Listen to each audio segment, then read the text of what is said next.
Alright. It should be live once again. Probably.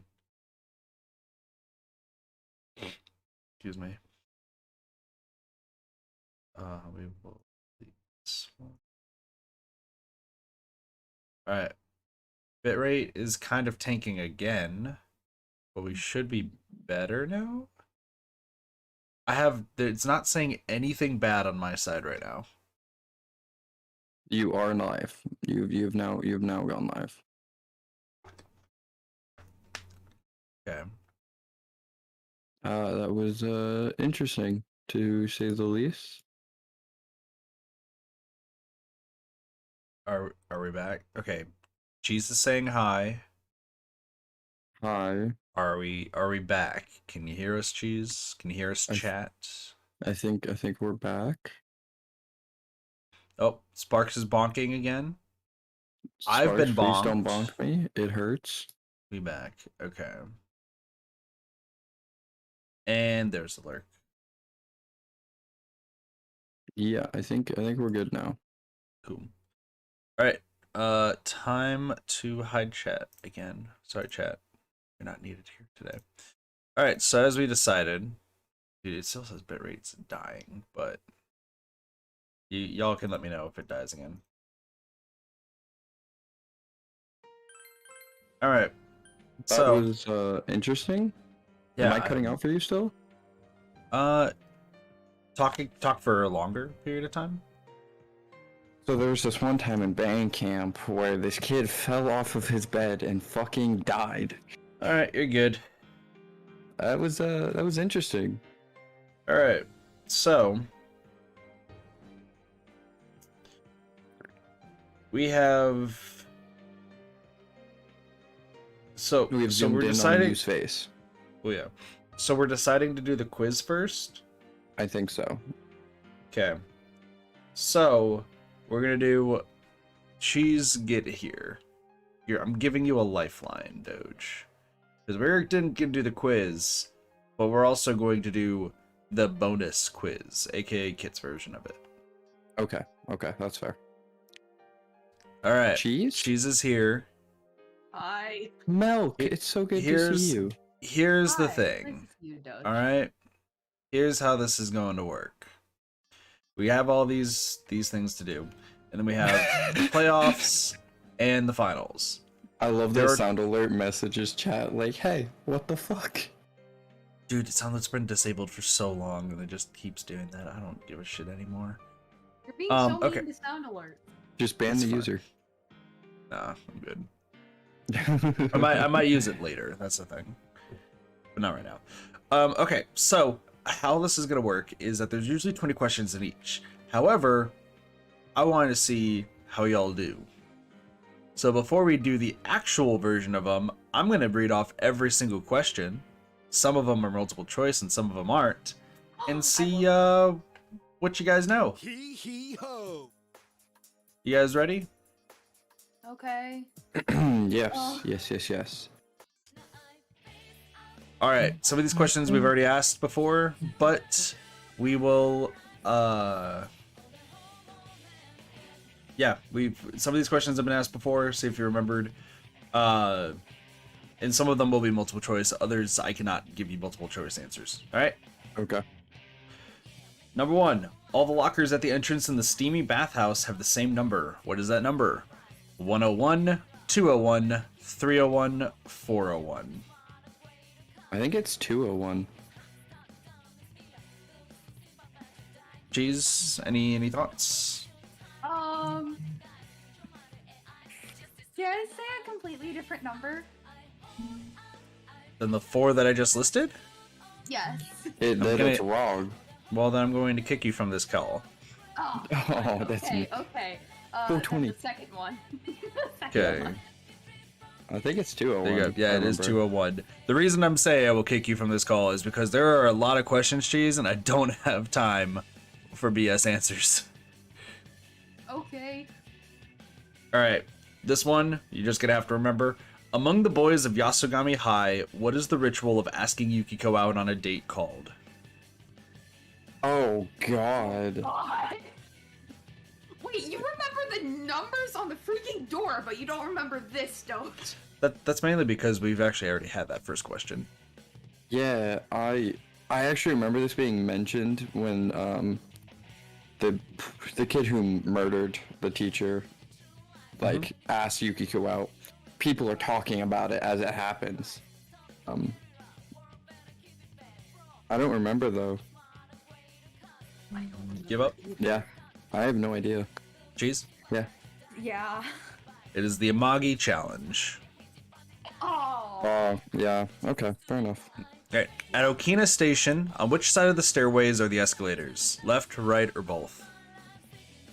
Both. Both. Perfect. Correct. Yeah. At the entrance to the TV world that you get in from the TV at Junes, who is standing just to Teddy's right? Yosuke, Yukiko, Chie, Rise. Yosuke. I was also gonna say Yusuke. The answer is Chie. Damn. Cafe Chagall in front of Okina Station is known for its owner's original blend. What is the owner's name? Mahmudun, Oh. Mumon, Monmu, or Muhammad? The third one? Monmu? Okay. Yeah. I don't know, Gee. so I'm just gonna say Muhammad. Which number was that? Was that 4? Four. It No, was four. Incorrect for both. It's Mumon. Mumon. Okay.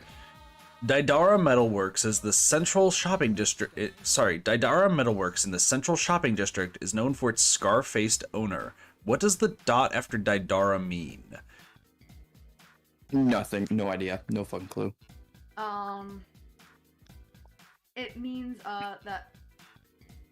I wish I could give you multiple choice answers for this, but I don't even know where to begin. The answer I'm just gonna say is Daidara Bochi. Oh. Yeah. Never would have got that. Yeah. During the Miss Yasogami pageant, Kanji was given a catchphrase. What was it? Is it Moranji? No, that's Rise's nickname. Oh, you're right. It's either going to be the Runaway Express Train, the Get Bent Buster, the Dark Alley Brawler, or the Motorcycle Head. Oh, that. It's got to be Get Bent Buster. Yeah. Cheese? I will agree with Doge. It is the Runaway Express Train. Damn. I love how when you guys choose some of my other answers, this is stuff that I just came off with at the top of my head. I know, but they're This is- good. I'm so proud of myself. Get bent. During the Miss Yasogami pageant, Teddy was given a catchphrase, King of the what? I'm not giving you multiple choice answers for this.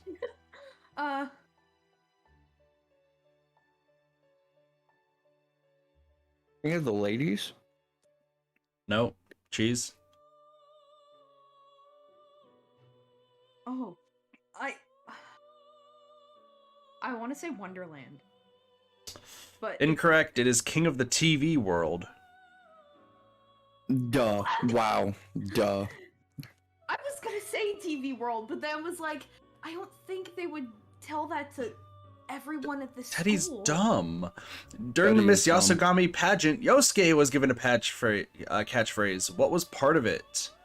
Pure excitement, pure disappointment, pure chaos, pure purity. Pure excitement. Pure disappointment. King Shoes got it right. Yeah. Pure disappointment. Every character has a victory pose after battle. Which one of these actions does Chie most perform? A front flip, a back flip, a cartwheel, roundhouse kick. Roundhouse kick. Not even a question. Roundhouse. Cheese?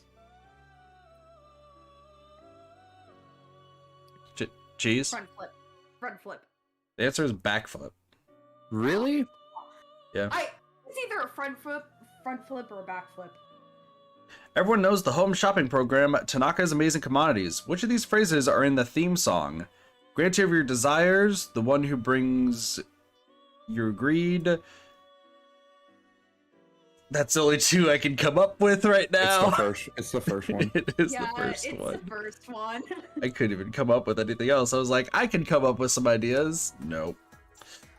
How many angel statues are there on heaven's top floor? 10, 11, 12, 13. 12. Jeez. Did you? Okay. I'm trying to think because okay. You know what? 12. Fine, 12. Answer is 13. Oh. How many chairs are in the dressing room at the entrance of the steamy bathhouse? 8, 9, 10, 11. There were chairs. Yep. 8. Cheese. Yeah, 9. She's got it right. It is 9. Oh. How many chairs are there in class 2-2 of Yasugami High School, aka your own class? 27, 30. 28, 29, 30. Pretty sure 30. Yeah, 30. It is 29. What? I I thought it was 6 by 5. Apparently it's 29. How many days were forecast to be clear the entire day during the month of May? 3, 6, 9, 12. I remember being very upset during that month. I think it was 6. Cheese. 9. Doge got it right. It is 6. Yeah. How many fire extinguishers are located in the hallways of Yasugami High School's practice building? 8, 9, 10, 2. 2. 2. 9 is the correct answer. Wow. God. There's a lot of freaking fire extinguishers. How many horse statues are outside of Yukiko's castle? 2, 4, 6, 8. 4. 2. 6. How many statues line the walls at the entrance of Yukiko's castle? 6, 7, 8, 9. Why are these so weirdly 8. specific? Maybe it's 8. Jeez. I don't know. 9. 9. I pretty much asked you guys the same question. It's 6. Oh my god. I don't expect to know the answer to these questions. I'm just sending it. Just guessing a number. That's fine. That's fine. How many human outlines are drawn on the floor at the entrance to the TV world? 14, 16, 18, 20. Thought it was 12, so fuck. 14. I don't know. 20. It's 18. How many rows from the front is Chie's desk in her class? 1 3. row, 2, 3, or 4? It's 3. 4. Doge is right. It's 3. It's the same as us. Yeah. How many stools are there at the entrance to the steamy bathhouse? If there was exchanged with chairs? 8. 8. It's 9. It's the same as the chair question, except apparently in the Japanese version it's stools. I need Also- you to ban Q from the chat. Oh my god. I can't believe Yosuke actually said that. Whoa. He doesn't. Shut up. Ban him. No. I'm not gonna abuse my mod powers. Anyway, moving on. How's it going, Cube? How many student desks are there in class 2-2 of Yasugami High School? 27, 28, 29, 30. 29. It's 28. The last chair is off the principal's chair. Or not the principal, I teacher's hate chair. you. I hate this. She's gonna get that. Yes. I'm already on it. Thank you.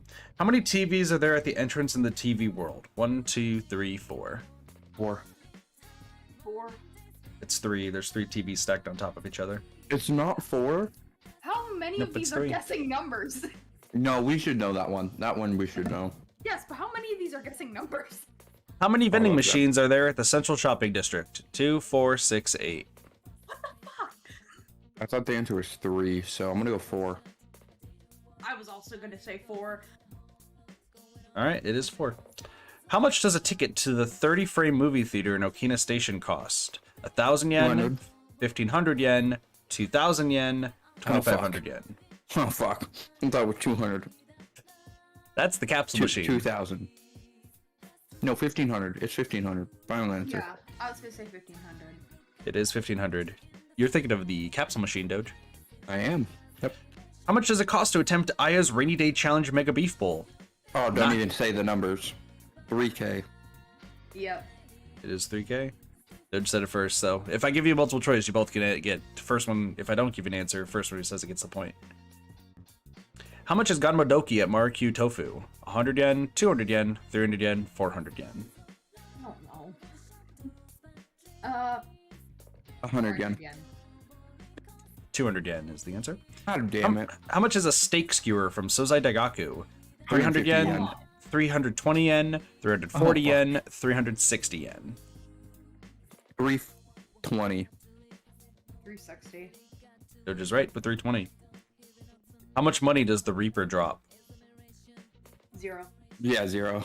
It is 13 yen. What the fuck? If you buy 2 Balms of Life and 1 Value Medicine, how much have you spent? 800. 10,000 yen, 11,000 yen, 12,000 yen, 13,000 yen. Can you say the items again? 2 Balms of Life, so 2 full revives. Heals. Yeah, okay. And 1 Value Medicine, which is 100 HP restored, I believe. 11,000. She said 12. Yeah. I'll give you both the point because I didn't even give you the right answer. I just knew that if I continued to say numbers and then I'd said the weird one, that would have been obvious. It's Is it 11,600. 10,500?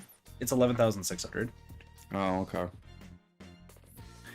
If you were watching the band show at Junes on October 10th, who would be on the far right of the stage? I didn't see band. Oh my god. It's not. It's not the band Social Link.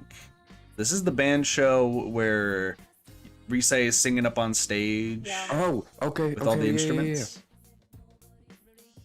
Like, it's us performing at Junes. Yeah, it is us performing at Junes. Who is on the far right of the stage? Yukiko. Cheese. Hanji. Kanji's in the far back. Yukiko's far left. Naoto is the far right on the keyboard. God damn it.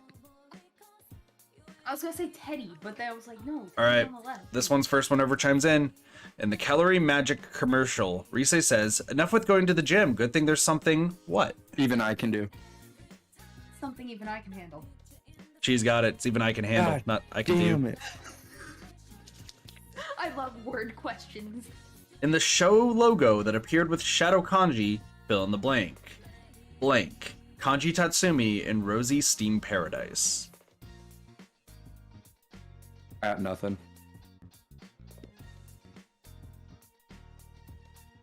Blank kanji Tatsumi. It is 2 words. I'll give you a hint. It's regarding who can watch the Rosy Steam Paradise. Mystery Crew. Men only. She's got it. It's men only. Oh my god. In Yukiko's castle, what item does the Shadow Black Raven drop? The black lamp, the black rock, the black book. That's all I'm gonna say. Black Lamp. No, Black wait. Lamp. What? No, it's Black Rock. It's Black Rock. Oh, I Cheese? Black book. Black book. It's black lamp. I hate us, cheese. Wow. Konishi Liquors on the north side central shopping district has a soda machine. Which of these items does it not sell? Dr. Tap. I don't know what else it does sell. So I'm gonna just tell you that the answer is Orange Smash and we'll move on with life. Okay. Many symbols are shown on the walls of Void Quest. Let me change the song, sorry. Just chilling on the same song. Many symbols are shown on the walls of the Void Quest. What hangs above the doorways that lead to the stairs? Is it a sword? Is it a shield? Is it a staff? Is it a dagger? Dagger. Sword. It is a sword. Sword. Most of the floors in Yukiko's castles change, but the top floor is always the same. Which story is the top floor of Yukiko's castle? 10. Cheese? What? What is the top floor of Yukiko's castle? Oh, 8. It is 8. Damn it. Mrs. Sofue, aka Queen Tut, always carries a rod. Which hand does she carry it with? Left or right? First one says it. Right. Yeah, I was gonna say right. It is right. I'll give you both a point because it's pretty easy. On what day of the week is the normal steak bowl at Aya not available? Sunday.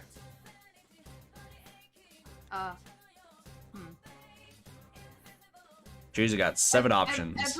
Every day that is not raining. That's the Mega Beef Bowl. The normal steak bowl, though, which is not a beef bowl, is not available on Tuesdays. On jam. I was gonna say. One of these weapons makes a different sound than the others. Which is it? I'm gonna change the name of this question. What is the name of Yu Narakami's first weapon?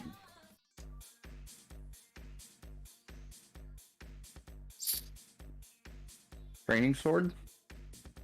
No. Yosuke's katana.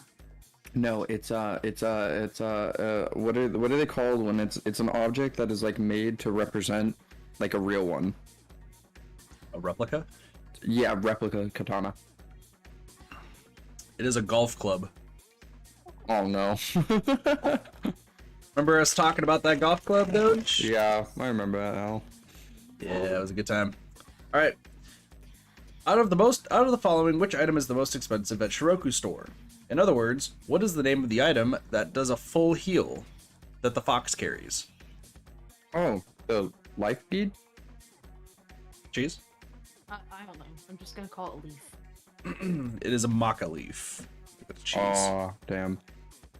Alright, Kit, I have a question for you. Yeah. In Reset's dungeon, how many resets is there? Including the official reset. Yep. Including real Rosette, too. Yes. 7. I think The it's 5. 8. It's the 5 fakes, the one who's on the strip pole, and then Rise. Herself. God damn it, you're right. God damn it. I've been flexed on. Good job, Doge. Good job. It was a good question. It was a good question. Honestly, it's a good question. For those of you who don't know, that's in the anime, not the official game. Speaking of which, maybe after this we should watch the anime. Oh, you should. Yep. Cool. Portraits of famous composers line the walls of Yasogami High School's music room. Whose portrait isn't there? We're not going to answer this question because we never went there. Beethoven's up there. The answer is Chopin. Yeah, I never would have got that. Rare shadows in the TV world glow gold. Which of the following isn't the name of a real rare shadow? The glory hand, the purity hand, I don't know, it's glory hand. We're gonna keep moving on. Because I couldn't think of the actual names at once. Ryotaro Dojima is never without his suit. What color necktie does he wear? Red. Red. Yeah, you both got it. Let's go. Let's go. Several skills consume HP to perform. Which of these skills costs the most HP? We're not going to worry about that, but the answer is Swift God's Strike. hand? Oh. Well, God's Hand does. God's Hand is actually the most. Good job, Doge. I'll give you that, actually. Let's go. Wow. I mean, let's be real. God's Hand is the most. It's not the one that's on this list. Answer. It's not the answer, but here's the thing. It's going to give you 4 of them, and apparently the answer is going to be Swift Strike. And I was like, it's God's hand, isn't it? Shadow Teddy used the skill Ultra Charge. Where did the energy ball appear when he used it? In between his eyes. Kind of like in front of the tuft of his hair. I was gonna say like in his eye. It's his left hand. I hate us. It's alright. I hate us too. Teddy had cats on both sides of him when he appeared in front of the school trip's hotel. What color was the left cat? White. I was gonna say yeah, white. It's Do you orange. want to add? Do you want to add any other colors at all? Oh, It's black. white and black, yeah. Cheese. Orange, white, and orange. No, it's black and white. It's just you guys both said white, and I'm like, there's one other color, but it's black and white. The angry table that appears in heaven has several weapons floating around it. Name them. Name one that isn't there. Sword, shield, chalice, hook. Chalice? Shield. It's a sword. Pretty sure that's what the Fuck. question's asking. The exhaustion ailment makes you lose SP every turn and decreases defense. Which item cures exhaustion? Sleep. We never really used any of these items because we only used Amrita, but the answer is royal jelly. The bulletin board. Be damned. The bulletin board by the police station of Okina Station. It says it's everyone's job, not everyone's job. It's everyone's job to keep blank blank safe. Fill in the blank. Our town. Jeez. Yeah, I'd also say our town. It's your neighborhood. Damn it. The drama club at Yasugami High School does not have its own room. Which room does it use for its club activities? Painting studio? Or the art room? However you want to describe it. Jeez. A classroom. It's a meeting room. Oh. The entrance to Magatsu Inaba is known as the Desolate Bedroom. Which color paint is not used in that room? Red, blue, yellow, brown. Yellow. Blue. It is blue.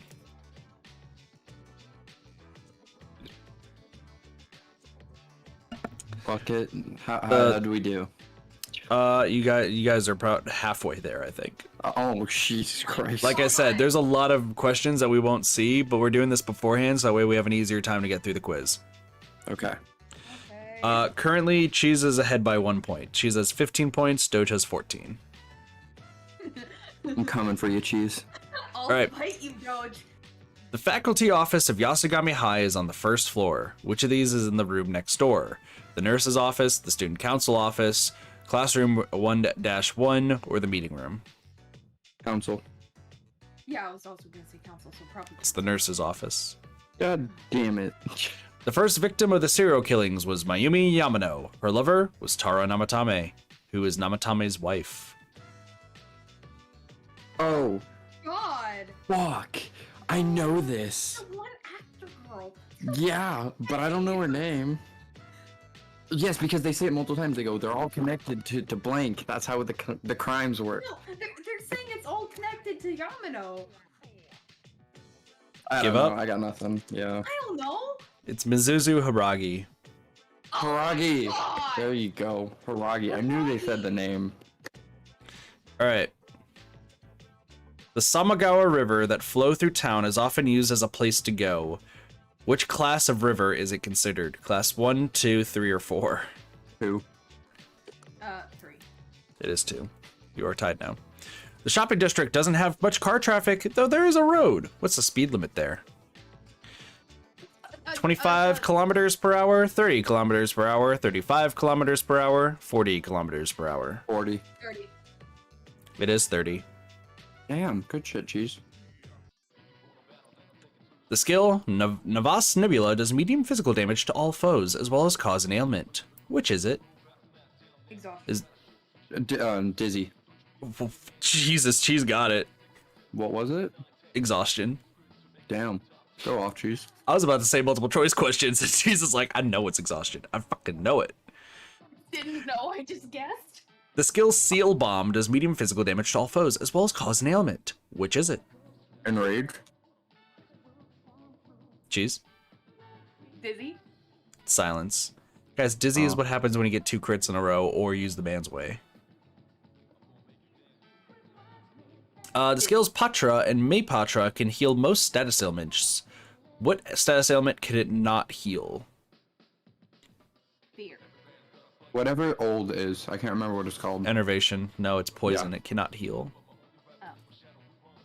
The Yomanaido bookstore sells a number of different books, including the hit Blank Teacher series. Fill in the blank. Oh. Oh god, what is this? Oh. We should Young? know this, Doge! Young teacher? Jeez. I think, yeah, young teacher. It is the Bullied Teacher series. Bully teacher. I knew it was something like failing as a teacher. Yeah. Yeah. There are many special classrooms at Yasogami High School. Which of these is not on the practice building's first floor? I got nothing. I got nothing to Wait, no, remember. it's fine. We can go ahead. So which of these is not on first floor? The practice building's first floor. I don't So it's a know. club room. It's a club room. Yeah. That's all you gotta know. It's oh my god. Soccer. Soccer is room. outside. Basketball. Soccer is Basketball outside. is Yes, but is it's in not everything. on the first floor of the practice building. It's drama. Drama's in the meeting room, which is on the first floor. Damn. Okay. What is it? It's the art room. Yeah. Fair enough. There are several banners about ramen at Shichiri Beach. How many are there? 1, 2, 3, 4. 3. Cheese? 4. Said I 4. Said 4. It is 4. Sorry, cut out. There are 2 elevators at the entrance to Jeunesse. What color are their doors? Kind of like a burgundy red. Yeah, I was gonna say red. Yep, it's red. There's a cafe famous for its sublime coffee in front of Okina Station. What is the name of the coffee shop? Oh my god, you already told us. Got it. Oh my god, you already told us.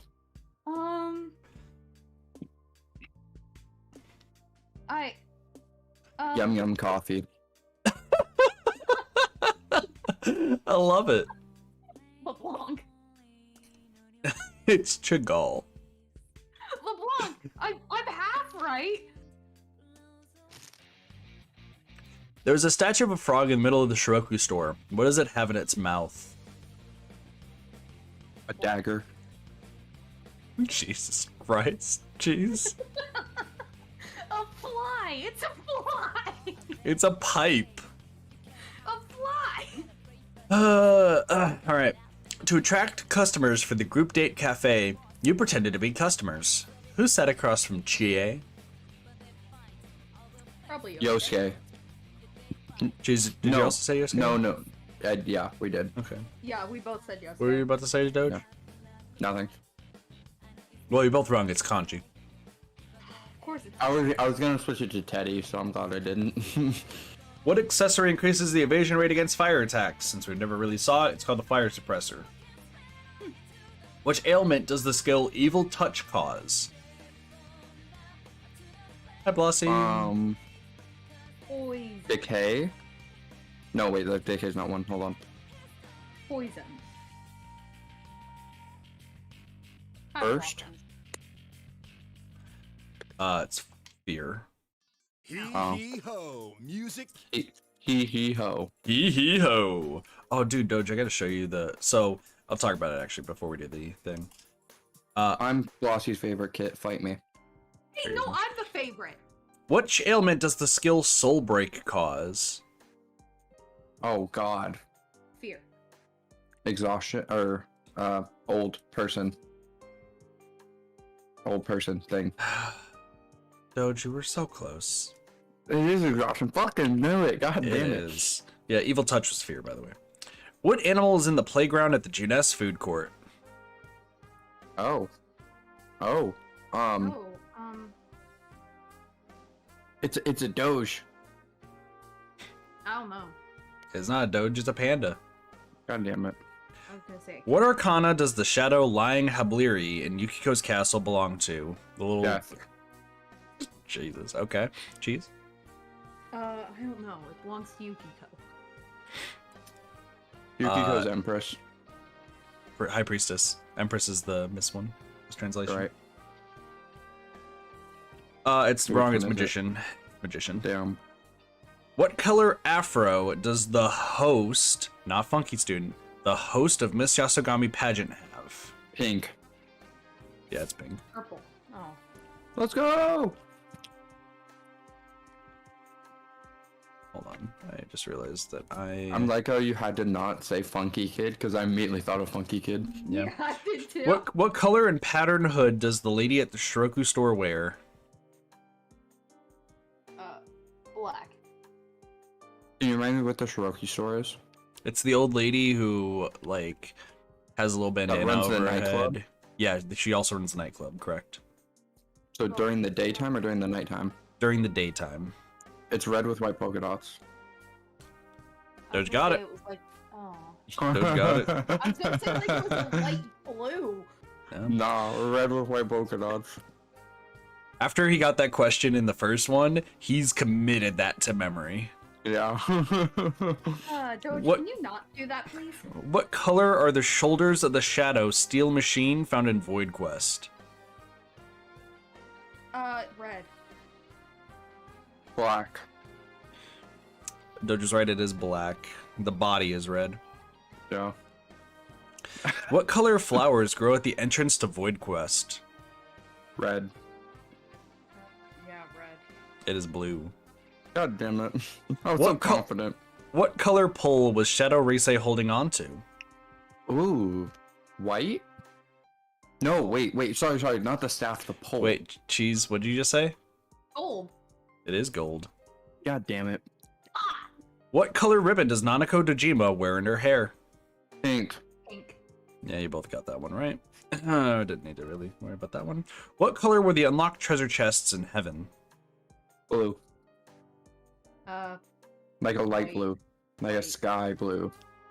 Cheese, White. what do you say? White. It's blue. White. It's blue. Let's go! What design is printed on the fox's apron? Like a picnic blanket, like the checkered box. Yeah, it's like a little checkerboard. It's hearts. I hate it here. I also hate it. What did Class 2-1 do for Yasogami High's Culture Festival? Ramen stand. Okay. Wow. The sheer confidence. Cheese, do you have a retort? Maid Cafe. Maid Cafe. That was Class 2-2. Doge, don't know why you were so confident it's a play. That was the most confident I don't answer know. of all They time. they talked about So like things. scared. I was like, what is going on? Hey, if you're gonna be wrong, be right, but wrong. You know what I'm saying? What effect does makes no using sense. the drink Orange Smash have? Ooh. Gives you a cool, refreshing taste. Plus crit chance. It removes fear. All it does is recover HP. You guys went way too deep. Yeah. Aww. Yeah. What elementary school grade is Nanako-chan in? Ooh. First. Cheese has it. Second. Cheese damn. has it first. What hospital room number was Namatame being held in? Do you want choices for Janitor's this one? closet. Do you want choices for this one? Yes. Yeah. 207, 209, 211, 213. 213. 209. It is 209. God damn it, cheese. I don't What know is why pinned I'm- to the right side of Teddy's shirt when Chia and Yukiko dress him for the first time at Junes? Red rose. It's not a rose. It's not rose. It's nothing. It's nothing. No, it is. But it's not a rose. It's a different type of flower. No, Is I it- think it's nothing. Final answers, please. I'll go with a flower. I'll go with a Nothing. red flower. It's nothing. Cheese is right. The flower's on the left side. God damn it. Good job. She's like immediate panics. Like, wait a second. I remember. You literally pointed this out. Yeah. What is Shadow Teddy's ice affinity? You mean like... If you use an Like ice move against high Shadow resist- Teddy, what would happen? Okay. Repel. no. Cheese, No, what'd you say? Repel. Repel. It's actually Drain. Oh. What is the 11th major tarot arcana? Number 11. Empress. I'm going with lovers. Empress, I believe, is 4. Lovers is 6. Strength Oh. is 11. Yeah. What is the full name of Mr. Moroka, more popularly known as King Moron? What is his first name, essentially? No fucking clue. Starts with an I think. Yeah. Oh, it's Kinshiro. Yeah. What is the yeah. full name of the replacement second year in Class 2. Miss Kashiwagi. What is her first name? We actually hear this one a lot. I don't know. I literally do not know. Hibana. No, it's Noriko.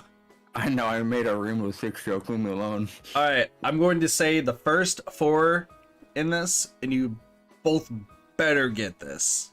Okay. What Don't get this wrong. is the jingle? Your Juness. Yes. Everything is great at your Juness. Everything is great. You're Juness. Can I hear yours one more time, please? Everything is great at your Juness. Cheese gets the point. What? Yep. Every day's great. Son of a bitch. I heard you say that, and I was just like, oh no. What is the last name of Hanako, Yasogami High School's larger-than-life student? Wow. Hanako. I have no idea. It's Otani. What is the name of the employee at the Okina Station costume shop Krakofer? You guys don't know because we've only been there on stream, I think, twice. Raiko Osa. What is the name of the item needed to open the locked door in the steamy bathhouse?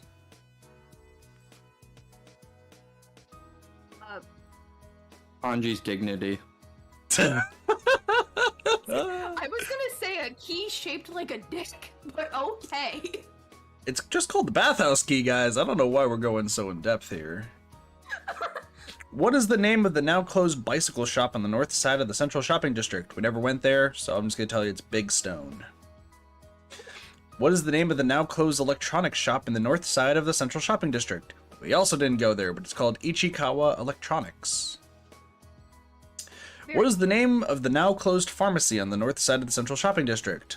Once again, never went there, but it's called Nakanishi Drugs. What is the name of the shadow that self-destructs at the steamy bathhouse? You don't need to say the full name, you just need to say what type of enemy it is. Oh, God. Bomb. I don't know. It's a bomb. Self-destructs? Yep. Yeah. No, Uses a move. no, I remember now. It's one of the cubes. It's the fucking cubes. Oh my god. I don't remember what they're called. You don't need to say, like, you just have to say what they are. It's the cube. Yeah.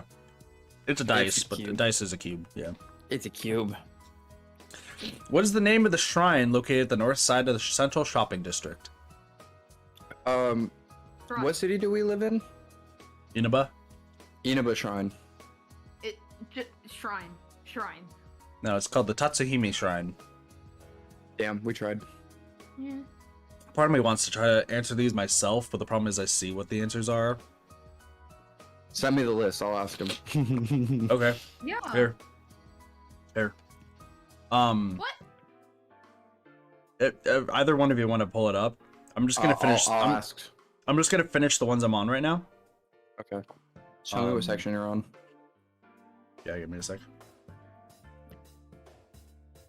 I mean, technically, Chi should be asking these since Kit and I are the one playing the game, but... Here, I'll send it to you then, Yeah. Cheese. Yeah, God let damn me it. ask him. It's gonna get them all right, and I'm gonna look dumb. No, because I played the game a lot more. So I'm just gonna Okay, finish the so- ones that I'm gonna finish the ones that I'm on right now, and you can Alright. find them out, Cheese. Okay. So this is only for Doge now. Okay. Okay. What is the name of the special meal at Aya that you can have for free if you manage to eat it all? Super Beef Bowl. Or Mega Beef Bowl. It's Rainy the Mega Day Beef Mega Bowl. Beef? Good job. Yep. What is the name of the spell Shadow Mitsuo uses? Oh, fuck. Shadow Mitsuo? Gamer Boy. Yeah. I don't remember. Gigadine. What is the price of receiving a fortune at Tatsuhime Shrine, known for their powers in assisting matchmaking? 200? Yep, it's 200. Not gonna really fully ask this question because we never really talked about it. What is the rare golden shadow that appears in Ikuko's castle? It's the Lucky Hand. Yeah. What is the second to last stop on the train line going to Yaso Inaba? Yeah, I got nothing. It's Higashi Inaba. What is the weakness of Izanagi, the first persona you obtained? Ooh. So what is he weak against? Yeah. Yes. Isn't it Garu? Yep, it is. Yeah. What is the weakness of the pursuing pest, which appears in the steamy bathhouse? I believe it's a fish. I think. Yeah, I have no idea there. That is light. Alright. I'm off that site now. Cheese, take it from there. What is the word President Tanaka uses to introduce his products on TV? Wonderfulness? Yes. Damn. The wonderfulness. Products Wait, full of should wonderfulness. I keep track of this? You can if you want to at this rate. At Okay. this point, we're just kind of Who going through all won, the Cheese or questions. me? Cheese Give me a won second. by 3 God points. damn it. It's not fair. Cheese is playing the game. Not really. I haven't played the game in like a month. That's valid. Okay. What is written on the back of Chie's bike helmet? I'll give you a Love. hint. It's a number. Oh. It's her birthday. Like, is it 8? Is it 24? Ooh. Final answers? Yes. 29. Wait, no. Damn. You got pretty close. I think it's I think it has to. No, their license plates are their birthdays. That's what it is. What item do you need to what item did you need to open the sealed What item did you need to open the sealed door in Void Quest? Void Quest key. It's like the key of darkness, or the orb of darkness. Orb of Darkness. Yeah. Yeah. Something of darkness would have worked for me. What item would be useful to strike Yosuke's weakness? Yosuke's weak against what? Fire? Weak against Zio, so it'd be an arc Magatama or a Tesla coil, or Final answers for a both of you? Yeah. yeah.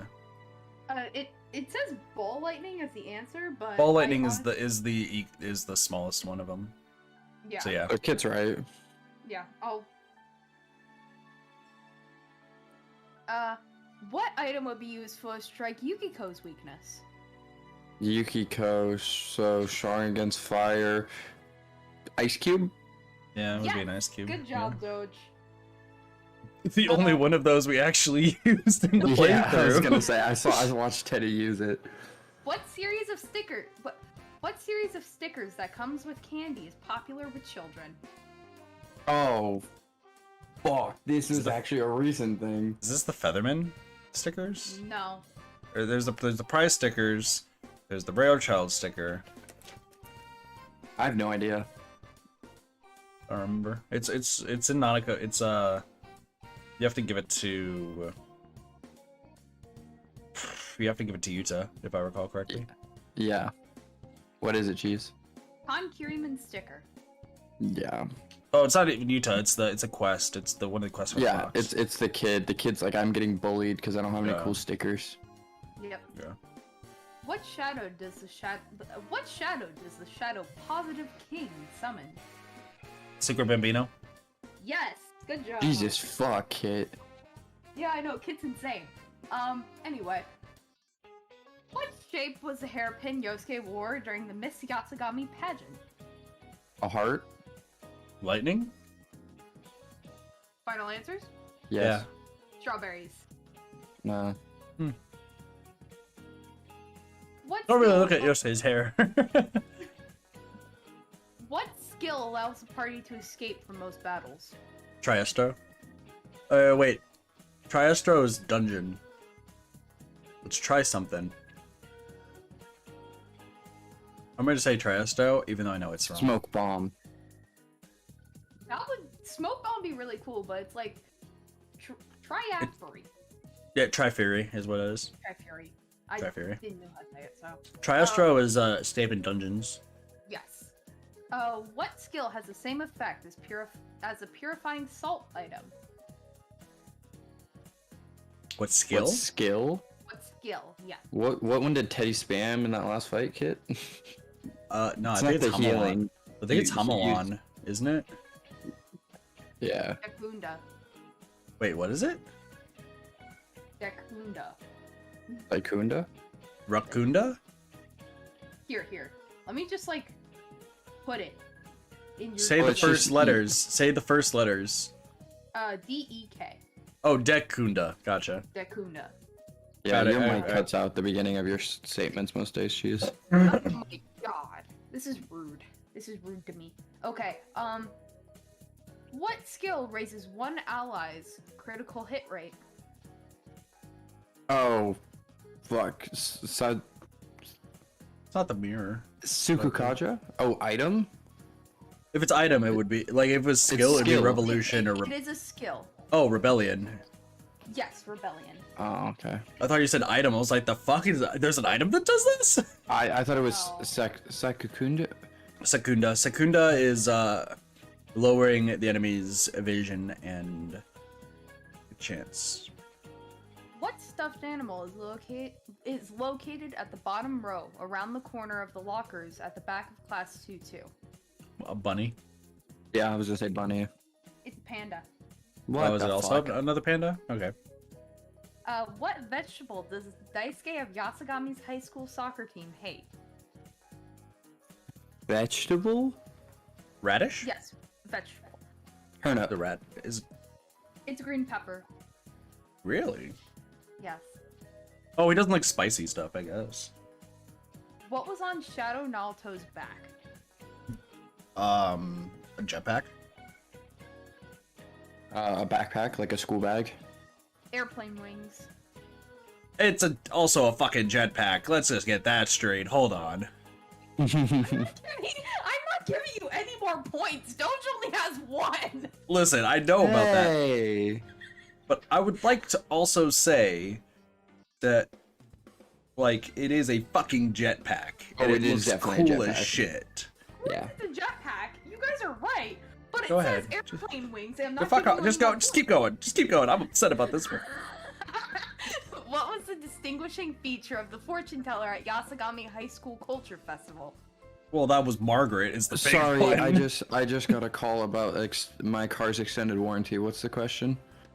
What's unique about the fortune teller from the Culture Festival? The fact that when it was Margaret, that she knew who Narukami was, that knew who you were, and that it was playing the Velvet Room music. I don't know which one you want there. Yeah, I don't know what it's looking for specifically. It was her voice. You heard her voice, didn't? Oh, it's definitely Margaret. We'll see that in the Yeah. anime. You guys Yeah. are gonna hate me. But What? it's long nose. It's one. It's not even Igor. It's 100% Margaret. I don't know. That's what the answer tells me. All right. This game is annoying now. Yeah, this game was annoying me a long time ago. Okay, what was the name of the character Shadow Mitsuo transformed into? I know the answer. Doge, you This wanna one's hear? not that hard. Wait, Shadow who? Shadow Mitsuo. Mitsuo. And what was what it spawned? Like the name of the shadow? Remember Yeah. the pixel looking? Yeah. Like the big baby. The What's that? baby. It's the big baby, but No, it's the thing the baby creates. Transformer. Is Mitsuo the hero? Yeah, I tried. I know. Anyway, what was the name of the hotel in Seaside City that the class stayed in on the trip to Tatsumi Port Island? Fuck, it's the Love Hotel. I know that much. What's the name I of don't it? know. I was just happy to see Rosette. You and your Rosette. You're just mad because mine's canon. What is it, Cheese? It's like the seashell, soft shell hotel? Clamshell Inn. Clamshell. That's close. You were It was close. something shell. What was the name of the laser beam that Shadow Naruto shot from her gun? Pew pew. Nope. It's not Galglim Eyes. It's the... Oh my gosh, I actually don't remember. What is it? Mute Ray. Oh, Oh. yeah, okay. Yeah. What was the name of the shadow you fought in heaven to save Nanako-chan? Shadow Dotatabe? No, it's a Sagiri. It's like I don't. It's the one Sagiri I always forget. I think it's like Kushiri Nagiri or Kusi. Yes. Kunino Sagiri. Kunino, yeah. Once again, sadly not giving you another point. Well, Damn. don't you at least get 2? What was the name of the skill Shadow Risei used? Striptease. Complete analysis. Complete analysis. Complete analysis. I want Doge to try again because I think he was looking at Risei's boobs too much. Hey, whoa. I mean, it is complete analysis. And I already know that because of the anime, but like... Supreme insight. What? You're lying. I think the you. sentence after it does Supreme Insight is completely analyzed. Well, complete analyze is the Rosette skill she gets. Yeah, it's her it's the final Rosette. one. Yeah, it's the final one. It is Supreme Insight. Yeah, no, you're good. You're good. Keep going. What was the name of the teacher who gave you the special lecture at Gekukan High School? Oh, so Persona 3's teacher. No fucking clue. Oh, my God. It's Persona 3's teacher. That's what I know. It's literally the guy that we're about to see. Yeah. Okay. Oh, his name is Mr. Fucky. Oh my god. Shit, I know what you're... It's the psychology teacher. It starts with Yeah. an E, Doge. So it's I got Edogawa. nothing. I don't know. It's Mr. Edogawa. Yeah, it's Yeah. Edogawa. Look, Japanese names are hard. Dude, when I get to play Buried Stars again in March, I'm gonna have to deal with the Korean names. Like, I already forgot most of their names. Okay. What was the shadow you fought at Magatsu Mandal's World 6? Whose world? Whatever it's Magatsu Mandala. It's Adachi's world. It is the one that is the Tokyo Tower. It's literally our persona, No. like our main persona, isn't it? No, World 6. So it's a sub boss. It's a tower. Oh, I yeah, just I don't know remember that. what the tower's name is. it's Oni. What's the city we go to that we drive to on our scooter all the time? Okina. Is it Okina Tower? Mm-mm. Damn. What is it? Envious Giant. It's a giant. Oh, it's Envious Giant. Marie's dungeon has the tower. Whoops. What was Yosuke holding at the Summer Festival on August 20th? Can you give me context what you do at the summer festival? You have fun with your friends. Oh, thanks. Oh, thanks. Appreciate that. August 20th. That is. He's not holding anything. Okay, Is he? so Yosuke is holding like he's holding food. Is it Oh, corn? Is it skewer. grilled corn? Kit, you're right. It is corn on the cob. Well, alright. It's the festival where everyone was in it in the yukata, and Yeah. Yeah, Teddy it's we gets all three of go them. and watch the fireworks with Naruto and yeah. Yeah. Well, Naoto's not there, but we want to have Naoto there. yeah. Yosuke was holding Oh. your mom. Lol. Bossy said I was her favorite. Everybody can suck it. Oh yeah, so far Blossy wins. Anyway, what weapon does Yosuke's persona Jiraiya? It's Jiraiya. It's Jiraiya. carry? His hands? It's Shuriken. Yes, it is a shuriken. Oh. I never noticed he was holding anything. Well, we also most of the game saw his Okay. evolved persona. So, Doge, if you don't get this, I will be so extremely disappointed in you. The answer is Teddy. When Kanji joined your team, what was his default weapon? Oh, it's a desk. No, wait, that's upgraded. Come on. Folding chair? Yes, yes. Good Yeah, job, there you go. Doge. I was Good like, job. no, that's upgraded. He gets a desk eventually, but it's a folding chair. Yep. And I will also get disappointed if you don't get this one, Doge. When Teddy became available to fight, what was his default weapon? Bear claws? I'm trying to think what they're called.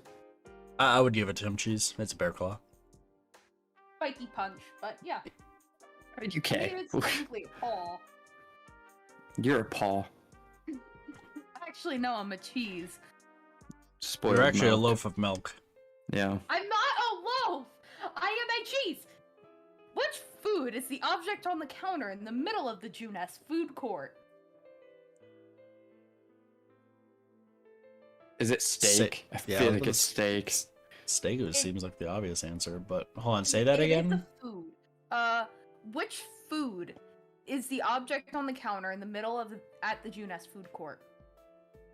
Like, which food is the object on the counter in the middle of the I think it's a Junes food fruit. court? Something tells me it's a fruit. No, I think it's steak. I'm going with steak. I'm just gonna say an apple. It's something sweet. I will say that. Oh, the fucking thing Teddy likes. Topsicle. It's a topsicle. Topsicle. It's soft serve. I fucking hate it here. Which is an okay. I will get very disappointed in you, Doge, if you don't get this one right either. Yeah. Which is the name of the weekend shopping program with the catchy tune? Oh, fuck. Doge, I know we just talked about it, but like, fine. it's I kind of think of the guy's name because it's like Mr. Blank's something, isn't it? I mean, Yeah, I to got be fair nothing. to be fair to Doge in this question, I call the guy. So actually, some a little bit of a teaser for Persona 3. This guy's actually a social link for Persona 3, Yeah, I don't remember his name. but I always called him the same way that when Super Genius did his playthrough, he would call him Tanaka guy. So his name is Tanaka. Tanaka, yeah. So it's Tanaka's Amazing Commodities, and it's the same thing from Persona 3. Yeah. Which of the following armors has the lowest defense? Probably any shirt. It's Yeah. either that or like a gentleman's tux. Kevlar vest. Kevlar vest, yeah. That's Oh, fine. there must be some crazy armors that are involved in that one. Okay. Which of the following does not come out of the capsule? Which of the following does not come out of the capsule machine? Oh, I got this. Roku store. From the Shiroku store. Well, you only get jacks from the Shiroku store. That's not the Shiroku store. The capsule Fuck. machine is outside of 30 frame. However, the Shiroku store has its own. I don't know what it gives because I usually just reset after I get the chest key. Fuck, I So- don't know. Jack Frost. Bamboo I- dragonfly. Bamboo giant, yeah, okay. Because it gives you like different things, but you have to go on the day that it's raining. But like, what you're supposed to do with that one, I guess I kind of didn't super show it off when we played through it. You're supposed to go there when it's raining. You can turn the dials because the dials are no longer rusted. I think it's either Oh yeah, the we day it's talked raining. about this. Yeah, but then I reset the game after that point, or reset the day, because it just wastes the entire day when you do that capsule machine. Which of the following is not found in the Yasugami High's nurse office? Depression? I don't know. Fucking whatever it's called, stethoscope. The thing Yes. around doctors' necks. Yes. Stethoscope. Instant soba. The fuck? Why would there not even be on there? What's not in the nurse's office? Instant soba. Of course, instant soba. Which of the following items is not sold at Shiroku store? Can If you it's any of list this- the items? Literally says No. which is the following, and there is nothing there. It's gonna be a soda, or it's gonna be something A rare. Rosette charm. That too. It's technically not wrong. It is a seed. The fuck? A seed? It's a No seed. idea.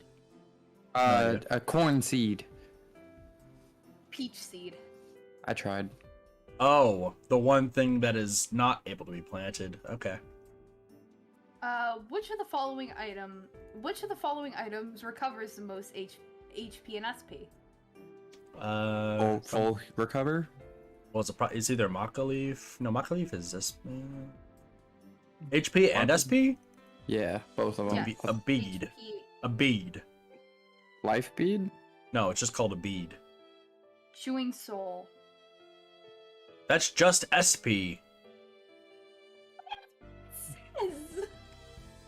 Whatever. Are you Just sure? keep going. Just keep going. I don't know what to tell you because I'm not getting the options here. I don't know. what to tell Listen, you. we were looking at the same list earlier. Let's be real. Which of the following items recovers the most HP for a single ally? A bead. Antibiotic gel!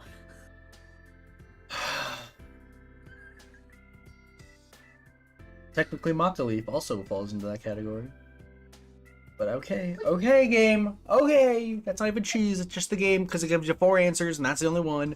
But it's a fucking bead. The answer's always a bead. Kit's right though.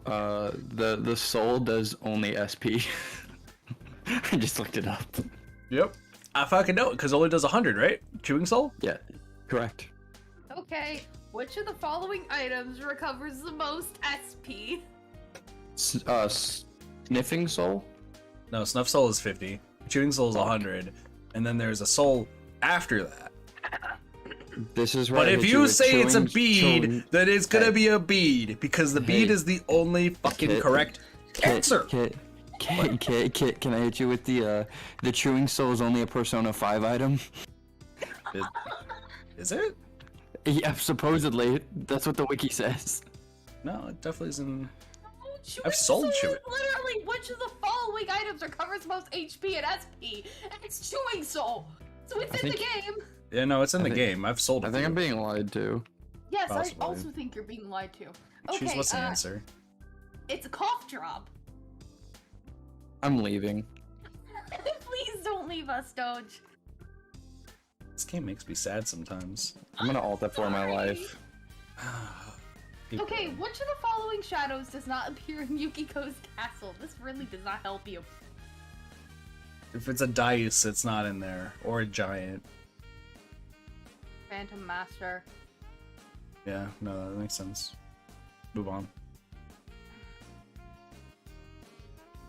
Which of the Yeah. following skills does the shadow monopolizing Cupid from the steamy bathhouse use? So what skill does he not use? A lot of them. Well, does. Which Oh, does use. which of the following skills? Does it use Devos does- Nebula? No. It's not that. It's a physical attack, though. I know that much. Pulverizing Is it shot? severe strike? It's something is that sh- your final answers? It's pulverizing Yeah. shot or like something shot. I don't know how to say this. So, P-U-L-I-N-P-A. Palimpa. Palimpa. Yes. That's right. Okay. It causes panic. Which of the following status ailments can be cured by using the M-U-T-U-D-I skill? Mutudi. Mutudi skill. What ailment does it give you? No, it cures. It cures one. Oh, yes. Cure. Silent. I Um, think it cures silence. I think it cures enrage. Mute. Oh, yeah. Which did Which you is say silence. Yeah, Which it's is silence. Yeah. Which, but, oh my gosh. Which is the following? Which of the following is a character on a popular kids TV show, Featherman R? Oh, fuck. Is it Featherman R? It's Neo Featherman. Like Neo Feather Featherman something. Crow. Feather Crow. Ah, shit, dude. We should have gotten that one. Obviously. Oh man, dude, who could forget Featherman Crow? Which of these animals doesn't have a picture of it? Oh my gosh. Which of these animals doesn't have a picture drawn of it drawn of it near the Junes food court? The Doge. An elephant? A panda. Why is You're it a always a panda. panda? I How many don't more know. questions do we have? Jesus. Yeah, once again, there's supposed to be 20 in each thing, so. But Yeah, I lost my place. The last answer was panda, if that helps you. Yes, it does. Which of these skills did Shadow Teddy use in battle? Nihil fist. I'll give that to Kit. Nihil hand.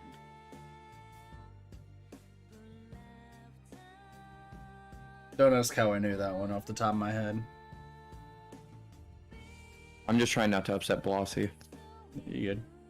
Walter, are you doing okay? Cheese. Okay. Okay, okay. Which of these stores is not to the left of Okina Station if you were facing towards its entrance? Oh, a coffee shop. Left of, say, you said left. Which of them is not to the left? Oh, not to the left? Oh, 30 shit. frame. 30 frame. Yeah. Is It's that 30 frame. bookstore? No. Ooh, there's the only other store is the police station. If it's to the left. Okina Books is what it was. Oh yeah, there is a bookstore, but like it's tucked away behind the police station. That's right. That's right. Yeah. Which of these was Shadow Kanji wearing on his feet? Nothing. Nothing. Oh, I guess no. Maybe bath slippers, but like I didn't think he was wearing anything. Yeah. I'm still gonna say nothing. Black loafers. Really? Mm-hmm. Oh, it Alright. must be his shadow form rather than like the. Yes. Which of these was Shadow Kanji wearing on his feet? Yeah. Which skill allows party members to get back up after being knocked down? Helping hand or what's it? I mean, Well, I wish. That'd be a cool one. Is that it? it's like are you talking about the one that gets from their social link? No, it's an actual skill. I have no It's- idea then. It's not Emrita. It's something else. There's like a direct skill that you can use, and I've never used it because I just rely on my teammates to pick me up, so I have no idea. Repatra. Repatra. There's Mipatra, Patra, and Repatra. Yes. Which skill does Yukiko's persona, Konohana Sakuya, not have when she first joined the team? There's probably like 300 skills that she doesn't have. Maragi. I don't know if she would have Maragi at that point. The Auto Either- Sukakaja. Medea Rama would be another one. Medea. Oh, she would have Medea. Yes. What is Wait, it? what? Media. Oh, it is Medea, huh? Oh, damn. Which skill has the effect deals medium physical damage to one foe? Fucking a lot of them? Hanji has this one, which doesn't really help you, but like, yeah. Anji has this one. It's the one that we got rid of. Yeah. Primal Force. Yeah. I want to say Severe Strike again, and I don't know why. I was gonna say Gigantic Fist, but that's heavy. I have no idea. Assault drive. Assault Drive. That is Chie skill. That's a Chie skill. I thought it was a kanji skill. I literally see it on my kanji. Who Look is at the you. boys' PE teacher who always Ooh. wears a red tracksuit? I know this Ooh. one. I know this one. Doge even thought that this guy was the culprit once. I did. Yeah, I did.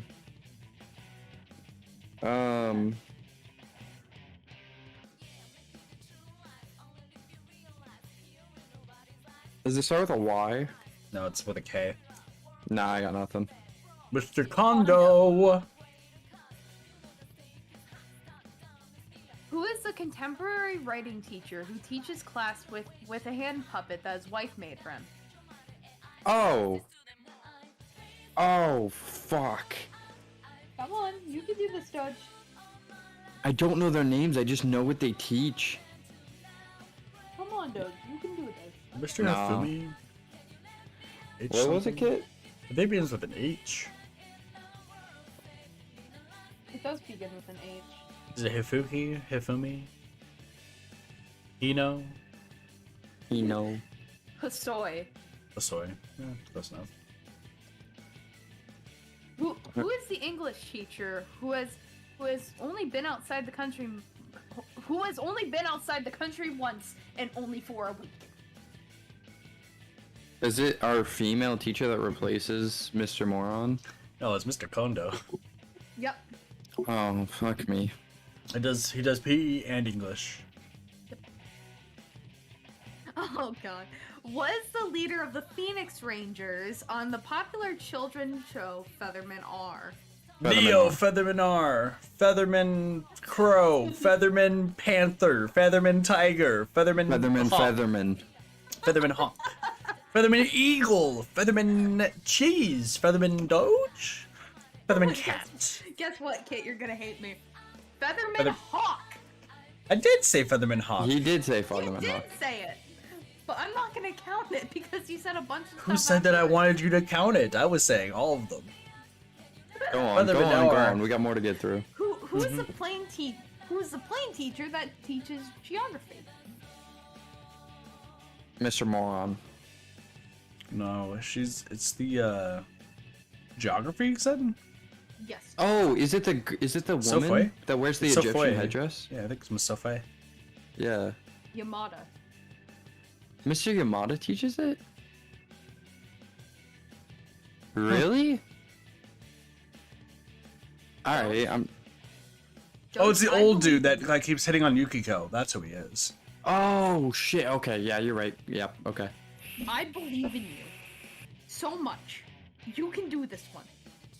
Who is the shortest girl on the investigation team?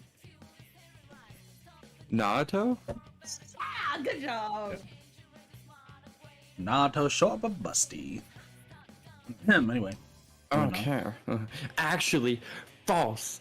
It's our little sister. Oh shit. We don't have one technically. Fuck you. Who is the student council president of Gekukan High School? Oh fuck, we meet him, don't we? Fuck. Man, it's crazy that It's she Mr. is now President. she is now a he. Crazy. Whoa! Wait, what? It's a girl. It's a I'm girl. proud of him. It's a girl? Yes, Yeah. it's a girl. Is it the one we meet in drama? No, it's Gekkokan, which is P3. Who is Gekukan? Gekkokan High School is the Persona 3 school. Oh, that. Oh, sorry, I was thinking of our school. Yeah, never was gonna get that. It's Okay, Chihiro. Yes, Chihiro. Chihiro. Oh my god. Okay. Who is the world history teacher with the nickname Queen Tut? Yeah, she wears the That's fucking Miss Egyptian Sofoi. shit all the That's time. Miss Sofoi. That's Miss Sofoi. Yeah. You're so fool. Whatever. Who is the youngest member of the Phoenix Rangers in the popular children's All right, let's go through the list. Bro. Phoenix No, you get Doge. one kit. You get one kit. I'm saying crow. I'm saying Eagle, Swan! Yeah, Yeah. well, I didn't know there was this one. I love the Yasuo? fact how we now figured out who all the Rangers are purely based on the fact that they're all birds. Yasugami High has a classroom building and a practice building. Which of these is not on the second floor of the classroom building? Nurse's office. That is correct, Doge. Yeah. Good job. Okay. Yosuke had many things to say about the curry he ate on the school trip. Which of these adjectives did he not use? Delicious. Fuck. Enjoyable. That is Spectacular. true, but it's give me a second. Sticky. That's fair. He didn't use sticky. Yeah, that's fair. He said it quite had no texture at all. We're almost done, guys. Cool. Your soulmate will appear if you stare into the television on a rainy night. Which rumor did I just describe? Midnight Channel. Correct. The Shiroku store offers a sale on rainy days to bring in more customers. How much is the rainy day discount? 20%? Yes. Thought it was 25. Rough. What color are the signals at the dead ends of Magatsu Inaba? Red? Red? Correct. A certain key is needed to open the treasures in the TV world. What is this key called? Open what world? The treasure chests. Treasures. The chests. Chest key? Yeah, it's just a Doge? chest key. Yeah. Which effect does the skill Debilitate have? Oh, is that where it makes you old? I don't remember what it's called. Nope. It lowers debilitate, right? Lowers evasion? No, it lowers everything for one person. That's Attack, correct. defense, and evasion hit rate. Oh, damn. What color swimsuit did Hanako wear during the Miss Yasagami pageant? Hanako. That's the larger than life girl, Yeah. right? Yes, I feel yes, embarrassed that I Hanako. know the answer to this question. Was it yellow? No, it's white. I'm going with white. It's pink and white. Yeah, it's pink. We were all focused on Rise and Chie and Yukiko. Mostly reset. What I color wanted did- Naoto to be there. We all did. Anyway, what color swimsuit did Kanji wear on the trip to the beach on August 23rd? Come on, Doge, come on, even I Black? know this one. It's Yes. funny. Yeah, because ours are purple and they're hella cool. Hell yeah.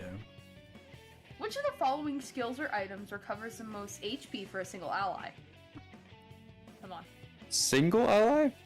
for a single ally. A bead. This is a skill kit. A skill? Yeah. No, skills or items. Skills Oh. or items? Then it's gonna be For Diarahan. For single. Diarahan. Or Dia. Or Diorama. Is a full heal for one person, isn't it? Don't you got an answer for this? No, because I was thinking of the multi-heal one, because that's all we use. Fucking bead. I'm gonna say bead. I'm gonna say fucking bead. Just a spite. No, it's bead. It's bead. Wow. Hell yeah. Kid actually got it. Jesus So- Christ. So sad he got There's, it. I'm there's so a skill that sad. full heals you. There's literally a skill that says Yeah, heals it's all HP. Diarahan. It's Diarahan Okay. is what it is. Okay, everybody. When you fought Shadow Kanji, what was the name of the shadow to your right? To Muscle your Man? right. To your right. Nice guy. Oh yeah, you're right. It is a nice guy. Tough guy. Yeah. Really? One of Okay. them's left is nice guy. To the right is Yeah. tough guy. Now, hopefully Doge will get this one because this is the last question. Okay, I'm ready. I'm ready up against my mic. I'm ready for this. Let's go.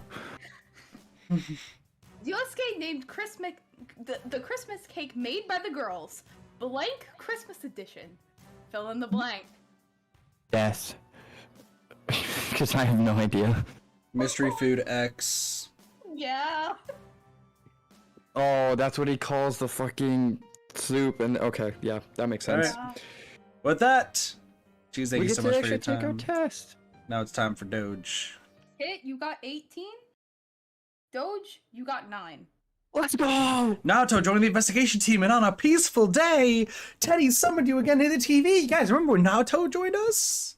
No. Crazy. And gentlemen, It actually it's would the have show gotten you've more if all I been wasn't so waiting nice to you, for. At Doge. last, it's the playoffs. I'm sure our viewers remember what happened last time. Those memorable qualifiers where Sensei won the day after a heated battle. All the emotion and drama is back tonight for another round.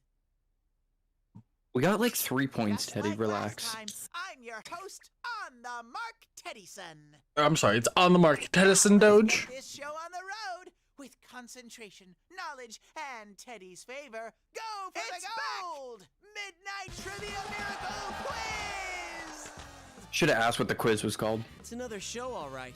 Not for any viewers, but for us. I'm sorry, there's a few viewers watching. Yeah, there's at least I had a 3. feeling when Teddy There's called 8. me up that it would be about At least this. 3. Hey, how come it's us playing again? I thought this was the playoffs. Oh, good eye, Chie-chan from Inaba.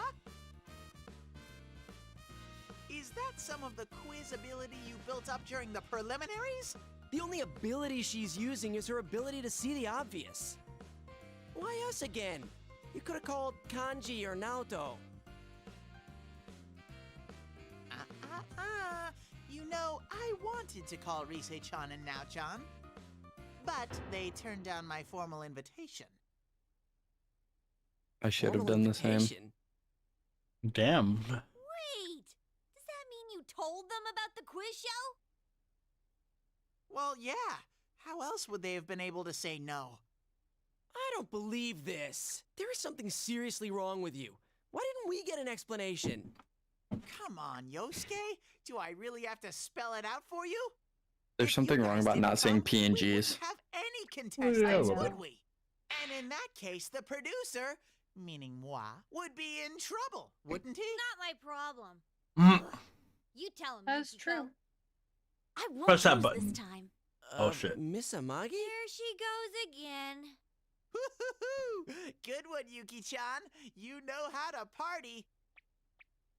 Come on, everyone. How about it?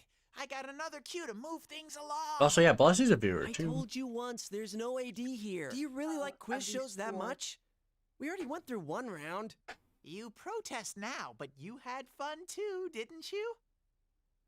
Have you already forgotten how touched you were on that day? Rekindle that passion. Don't turn your back on your youth. When was I touched? You're not making any sense. Though I did have some fun. Fine, I'll play along. But this is the last time, all right? I guess it's better than Teddy throwing a tantrum. All right, let's do this. We won't lose. It looks like Fix our his glasses. contestants are ready. Now then, Midnight Trivia Miracle Quiz. Let's begin the playoffs. All right, I'm just gonna buzz in. Are you all ready? Okay. The quiz begin. Buzz in to answer. If you know the answer, hit the button in front of you before time's up. A correct answer will earn you 1 point.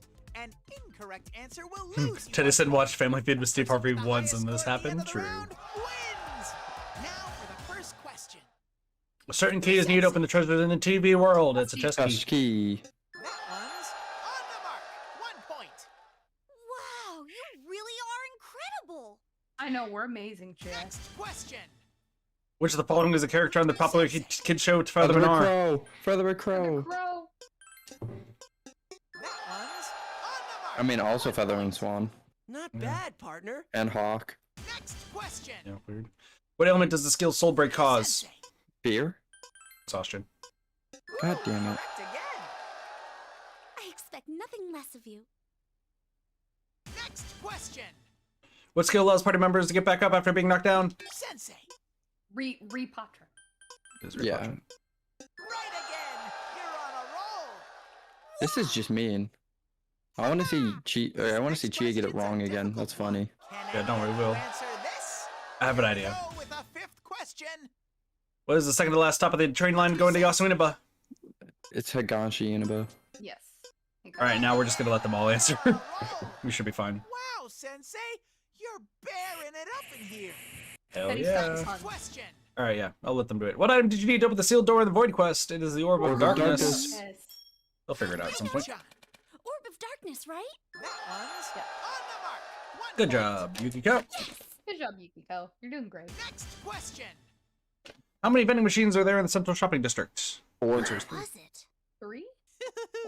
I see thought it was you're 4. all lost in thought. No, it's 3. You're right. I think it's 3. Chie-chan. 3! Off the mark. Oh, it's on then It is 3. 4. It is 4 You then. gotta be kidding me. Man, that was wrong on the thing then. Next question. Maybe not. What food is the object of the counter in the middle of the June's This food one. court? Soft serve. Soft serve. Correct. The guy who works in Junes knows it. Weird. In Of the nick course. of time. Oh, Oh. I knew that one too. No, you didn't. Next question. How much money do you earn from defeating the Shadow of the Reaper? 13 yen. Was it? Me? Yuki-chan. 13 yen. Correct. Damn, they actually do give you a run for your money. The finals are gonna be crazy. Question number 10. The Shuriken store offers a okay. 20%. That one's Again, the meat eater. 1 point. Piece Dumb. of cake. And that's the end of the first half. Let's see how our contestants are doing. Ooh, Sensei is on top. Next question. What is the name of the now closed electronics store?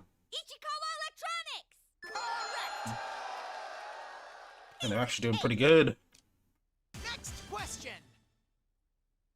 What's the price for shipping a fort? Time 200. is running out. Buzz in. I want it. 200 yen. Ooh, correct again. If I get it right, I want you to answer. Alright. It's a guess, too. Next question. How much is a steak skewer? 210?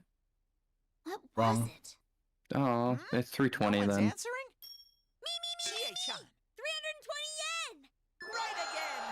You're God on a damn it. roll.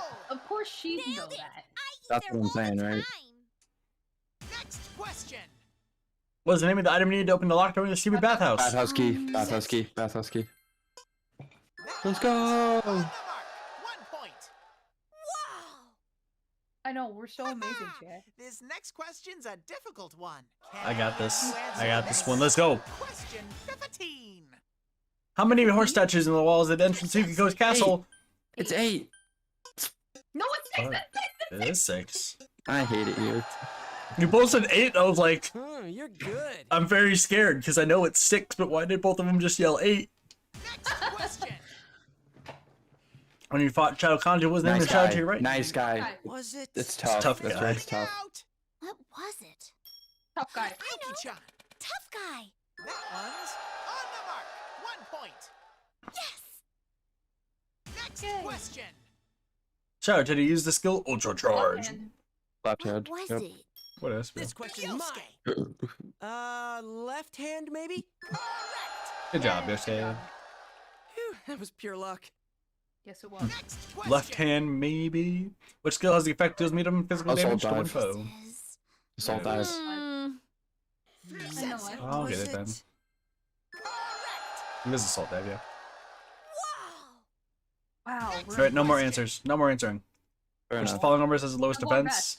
Oh, What it definitely was is the it? Kevlar vest. of Kevlar. those. Jesus Christ. Kevlar vest. Correct. That's a It is hard a one. just- I did it. And here's the final question. Which color flowers grow at the entrance to the Void Quest? Black. Was it? No, blue, blue. They're blue. Oh, it's blue. That's right. I It is believe they blue. were blue. Correct. Thank goodness. Man, this is a high-scoring And game. That's the end of the round. Let's see the results. We That was a win. really high-scoring game. Wow. Winner is the favorite. Me. Teddy, that's gonna give us the win. Yosuke and Chie. Sensei Hi. Inaba. I can't beat you at anything. Still, how did you answer those questions? You want to try to go for a blowout? You Or really no? are amazing. How much stuff do you know that we A don't? blowout? That's Yeah. what I expected from you. So I'm Did we get an sad achievement for lost. that? No. We just have to win the finals. Congratulations, Sensei. You Oh, made it okay. to the finals. Finals? Here We're we go amazing. again. We're done with this crud. What are you Maybe saying? Kanji will be nice. A quiz show without finals is like a Sunday with no cherry. The next show will be the last finale. Get set for an all-out battle. What the heck's the Oh. last finale? You mean all out They attack? mean the same thing. All out attack. Finals means it's the last one, right? Thank Yes. goodness. I couldn't stand having to do So this I'm all guessing the that time. the bonus one Whoa, is hold for on. golden You're content, making it right? sound like we'll be in the next one. What do you mean? Oh. The Are we? bonus quiz. Topic distribution I don't think looks there like. is. Oh, but there might be rare questions. Is she already working on a plan? Now then, until next I don't know if the time, quiz is only for golden though. Once again, I've never played the original, so I don't know what exactly is on each one. Manager wins a quiz show. According to Teddy, there are still the finals yet to come. Wait, challenges wait you in the finals. You have to wait and see. Will we actually face against Kanji, Rise, and Naoto? Let's find I out. hope so. Adachi has been arrested and Peace has returned to the town. One day, Teddy abruptly summoned you inside the TV. Oh wait, is it gonna be everyone? Ladies No, and it's gonna be no, four of us definitely still. not. It's just gonna be four. I'm hoping it's gonna be The everyone. moment you've all been waiting for. We've finally reached the finals! I'm sure that none of you have forgotten that legendary moment. The playoffs, where Sensei claimed his victory. Hell I yeah. forgot. Tonight is going to be even more intense. Are you ready? No. Yes. I'm your This is a host, lot of as skill always, questions. On the mark, Teddy-san. On the mark, Teddyson. Now, let's get this show on the road with concentration. I'm dying. knowledge, And Teddy's favor. This is it. Midnight Trivia Miracle Quiz. The finals. Oh, it's the same. Before. It's I'm just not us. even gonna bother. Aww. At least we're used to it now. Though, maybe we should think hard about why we came here 3 times. Or gore. Well, we all. From the start, you never took your eyes off Jesus. the prize, huh, Yukiko? You seem a bit down. Well, cheer up. This time, I have a lovely prize in store. Huh? An actual Prize? prize? We're at the finals here. The last ultimate finale, you know? Of course I have a prize for the winner. It's a kiss from Teddy. Yeah, last ultimate I and finale I all don't mean want the it same anymore. thing. Actually, never mind. Besides, Isn't you this human? offering a lovely prize? Yeah. Okay. It's probably something lame, like topsicle sticks or something. Or a new pair of mustache glasses. Oh, stop being excited about this! So what's the prize? Taking the bait, huh? Yes. Is Steve Harvey But the I can't prize? tell you. Ooh. It's a surprise for the champion. This is rude, Teddy. All right, so we're gonna answer every single question. Okay. The crowd is going wild. Let's take a moment to hear what our contestants have to say. Hooray! Mr. Yosuke Hanamura from Inaba. Oh my god. Hey, don't just Inaba? ignore our questions and plow on with the show. This is the last time, you hear? Ooh, am I hearing some reluctance to part with the show? Yosuke loves this quiz show more than anything. Will his love finally pay off? Love? Will it? What love? How could you possibly get that from what I said? Yosuke loves Chie, get it It straight. was so Yeah, kind true. of you to say. Definitely. Listen to me! Next is Miss Chie Satanaka from Inaba. Anything And they're to all say from to our Inaba. audience? Crazy. Huh? Isn't Sensei from Tokyo though? Well, this is the final round, so I'll do my best. Good job, Chie. Yay, good Who's job, saying Chie. this too? Oh, saying this to a Chie-chan, crowd of did you people. forget? Those cheers are just a sound effect. Yeah, cheer! No one's watching. I'm pretty sure there's quite a few people watching. Oh, that makes me feel There's even at least dumber. one. All right. Next is Miss Yukiko Amagi from You. Inaba. Correct. Don't talk to me. You'll break my concentration. Damn. She really means business. Well, that's what makes this the finals. And our last contestant, introducing the favorite to win, the Sensei. Invincible Quiz King. His winning streak is unstoppable. What if you lost like a bunch of times just to get From here? the town of Inaba, Your winning streak's Sensei! incredible! 2 wins, This is 154 great. losses. We've got an all-star lineup today. We're guaranteed to see some high-level play today. It's been the same lineup since the qualifiers. Enough talk, Yes. just get on with it. You already got your cue, right? You're getting the hang of these showbiz terms, Yosuke. It looks like the contestants are all ready. I love how Now then, the protagonist like Midnight Trivia sometimes just Miracle Quiz, pushes the in his last glasses. Finale. I'd do it with him every time he does it. Same. Begin. Imagine having glasses. Screw you. Imagine being All in ready? past Let your the bedtime. quiz begin. Now for the first Imagine question. it, To attract customers to the group, give kanji. imagine it Yeah. only being 7 o'clock. Not bad, partner. Still past your bedtime. Next No, it's not. question. Second question. What is the name of the spell Shadow Mitsuru uses? Giga 9. That one's on the mark. 1 point. Wow! Next question. Whistle for is Right right. hands. Ooh, correct again. You're good. Yes, we are. Next question. Amazing. What is the weakness of the pursuing pest? Sensei. Is light. Yes. Right again. You're on a roll. I expect nothing less of you. Haha! This next question's a difficult one. Can any of you answer this? Here we go with a fifth question. He's a child, Blossom. What is the student council president? Oh, fuck. Michihiro Alright. Fushimi? No, it's D.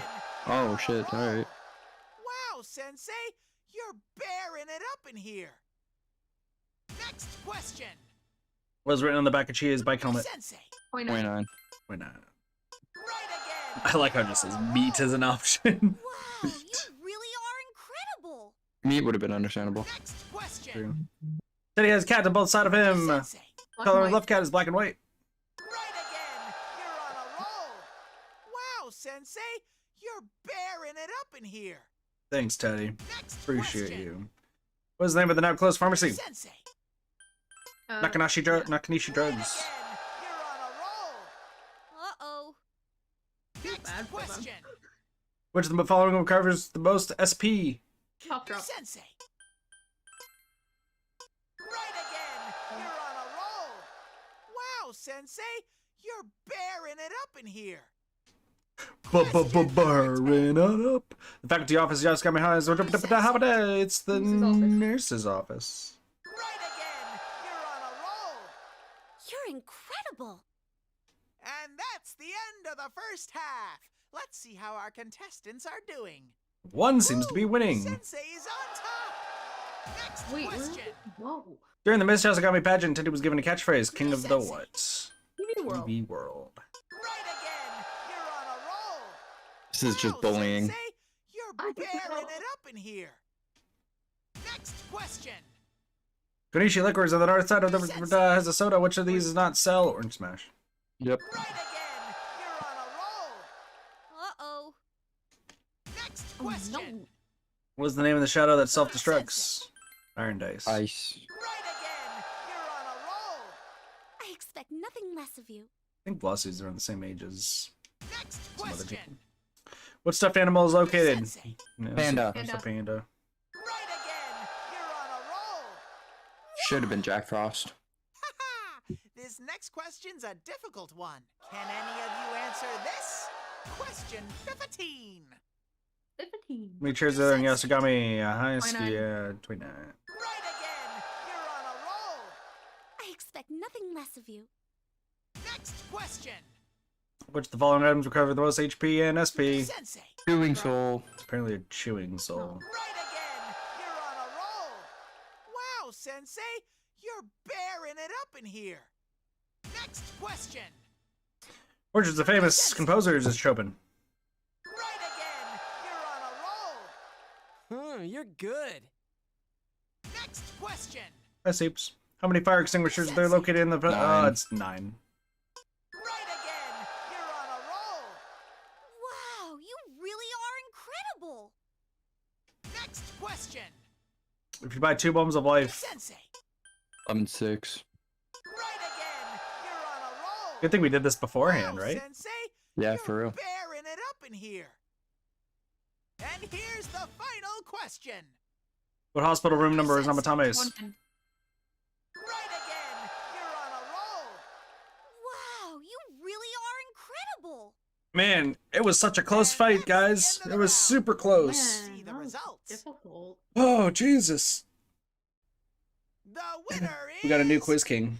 G achievement. You guys don't see it, but I do.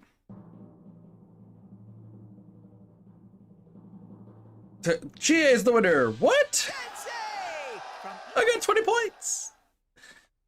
I just can't win. How perfect are you? Wow. Dating Rosette. I mean, wow. Okay. Here's the thing. I give up. When we move on to the There's fighting no game, beating Yosuke is you. considered one of the best, if We'll not the have to best, of the again. Persona characters in Against you, Blaze Blue. Maybe it was inevitable. Congratulations, Sensei! I knew it all In the actual along. fighting game, like You're the number Persona one 4 at Arena everything. Max, I know he's one of the best. Better than even Narukami. Now let's go see your lovely prize. Right this way. Please be something actually good. No, it's not going to be. What is it? An all-you-can-eat steak buffet? Hell yeah. Chie, it's a new pair of mustache glasses. It's neither of those. That's just your wishful thinking. All right, the time has come for you to get your. It's definitely gonna be a kiss from prize. Teddy. The one. And that prize is a steamy smooch from Damn. Called it. Fucking called it. Good That job, means- Doge. Bernie is I human do form. like him. Here I come! Uh-oh. Run. Oh, God! All of a sudden, I'm glad I didn't win. Oh, Aw. come on now! Wait for me! No one wants to kiss you, Sensei, Teddy. there's no need to be so bashful! So, what are we gonna do about this? Go home. Well, we need to end it, right? It's a show after all. A show no one's watching? Hey, you never know. Just in case. An outro, right? I always wanted to try doing one. You're really into this on every level, aren't you? Now then. Thanks for watching, everyone. Farewell. Farewell. Wait up, Sensei! Oh my god. And Teddy was never allowed back on the We're team ever still at again. it. You just hear from the sideline, Persona. So Teddy's quiz show came to an end. Yoshitsune! So Toby, please! Alright, who's ready for reading and learning about I stuff? wanna watch TV. I love learning. Well, we have 10 classroom lectures to go through. Please Don't go get to to bed, it's past your read. bedtime. Doge, go to bed. It's past your bedtime. We're just gonna start this. And this is all actual stuff. Mr. Edogawa's TV excited. classroom. Everyone loves Jungian psychology. Hello there, everyone. It's time for Mr. Edogawa's TV classroom. This lecture is for those distinguished enough to tune in. I'm your lecturer, Mr. Edogawa of Gekkokan High. You might be surprised to know that my day job is as a school nurse. Usually the students ask me about their health. But sometimes I get questions like this. Mr. Edogawa, what are personas and shadows? Apparently I have them inside me. It was quite a shock to learn that there are students that diligent out there. After all, not many children would come to me asking about personas and shadows from Jungian psychology. It was due to those such requests I decided to start this show, Mr. Edogawa's TV classroom. This lecture will cover Jungian psychology, so you too can learn about personas and shadows, and much more besides. I call it Everyone Loves Jungian Psychology. Let us study the science of the human mind that Dr. Young built. Today's lesson is the first installment, What are Shadows and Personas? Alright, let's get started. Palas aron azanomas. And there's literal, like at the top, you can see little, I'm gonna move our little icons here real quick. But yeah, it literally has different things. Now I mentioned this already, but persona and shadow are terms used in Jungian psychology. These terms are used to describe the workings of the human mind. What exactly are personas and shadows? According to Jung, there are other yous inside yourself. Let's start with the persona. It is the other you that comes out when you interact with others. I think I've heard about this before. This is where I try to sleep with my mom, right? Think about it. When you talk to someone, is that the real you? Or was it the you that the person you were talking to was expecting? Or the you that you want people to see? You Either didn't of get my those psychology yous are a joke. persona. I know you're talking about fucking Freud. Sigmund Freud. Yeah. Jung is a student of Freud, by the way. I know. Once That's again, why- this is actual real shit though. This is the cool part for me.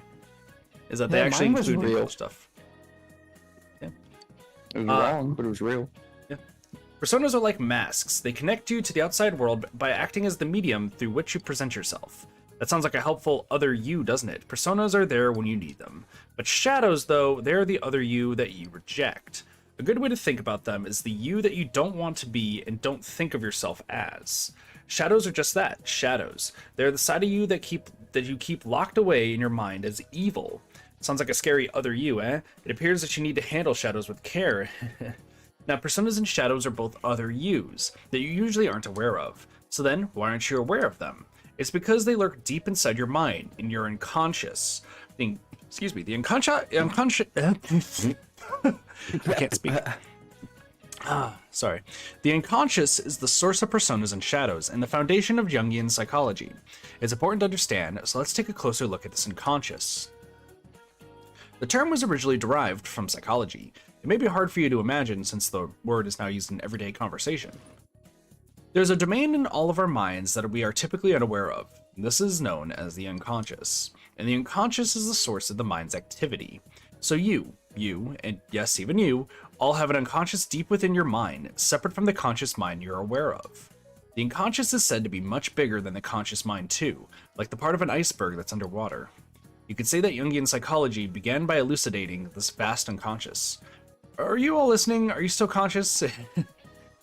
The unconscious, hidden deep inside your mind.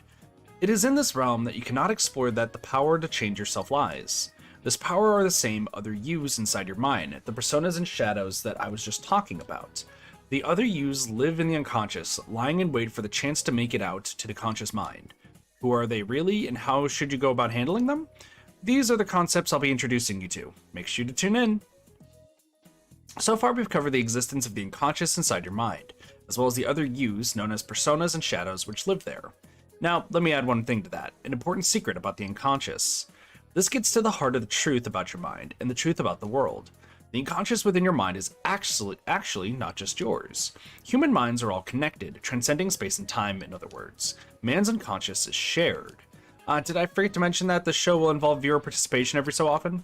When you see a selection on the screen, use the buttons in front of you to make your choice. Now that I've explained, man's unconscious is shared! That's amazing. That's stupid! I knew that. I actually did know that. I'm a psychology main though, so yeah. Ooh, we have an expert among us. But these lectures can also be a good way to review, so I hope you'll keep watching the other installments. Now then, is man's unconscious really shared? Have you ever noticed that no matter what the era or location, man tends to have certain sensitivities? Based on thorough, painstaking research, Jung suggested that man's unconscious is indeed shared. If Jung was alive today, he might say something like, the human mind isn't an isolated terminal, it's networked, and that network is known as the collective unconscious. The original German phrase is Kollektivs Bewusstes,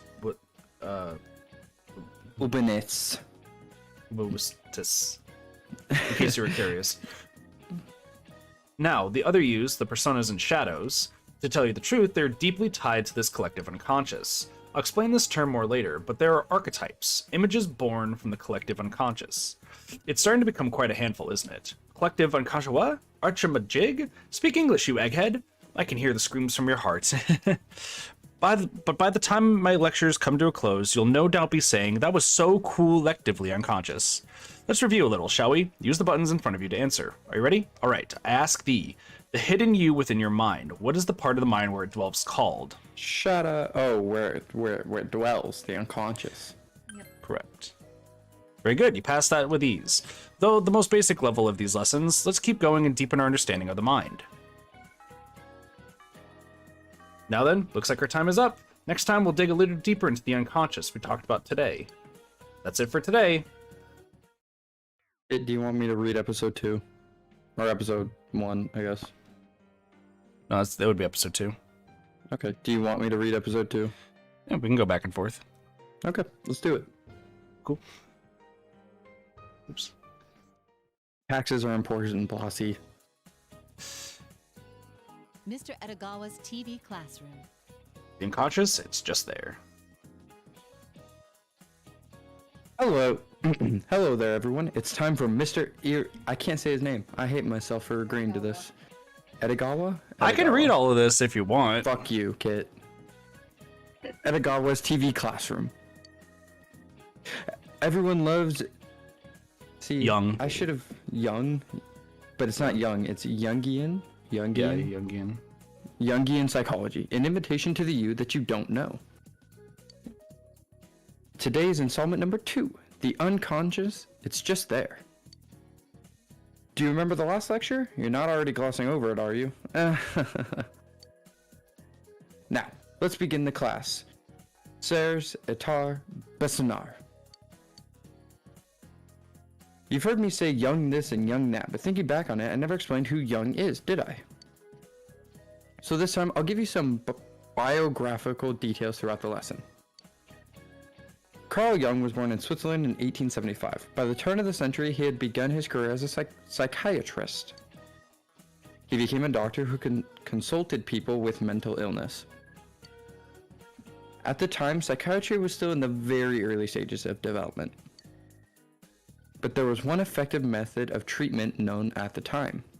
The method was hypnosis. Through the use of hypnosis, Jung and his fellow doctors were able to treat the patient's mental illness. While under hypnosis, the patient displayed signs of themselves they had never seen, as well as alternative personalities. So where did these hidden sides and other personalities come from? That became the question. Du jour. Where are they hiding, essentially? If man could be aware of all aspects of his mind, there should be nowhere to hide, but as it happened, there was. The conclusion that psychiatrists came to was there existed an area of the mind that people were unaware of. That is, of course, the unconscious, the opposite of the conscious. And that is how doctors like Jung first discovered the existence of the unconscious in those days. I'm sure many of you know, but the one who contributed the most to the discovery of the unconscious was Sigmund Freud. Freud could be considered Jung's mentor, but unfortunately we don't have much time in these lessons to discuss their relationship. The unconscious was discovered by a group of extraordinary men. For now, just remember that. One of them slept with mothers. No, the other one, he just thought that your brain hunted a mother figure. Now, let me ask you, when you think of the unconscious, how do you feel? It's scary, Doge. I don't like it. It's too scary. Mad respect. It Mad is a respect. very scary concept. We could just say mad respect. Yo, mad respect. Class clown, eh? Or a psychic specialist? Either way, you chose an odd answer.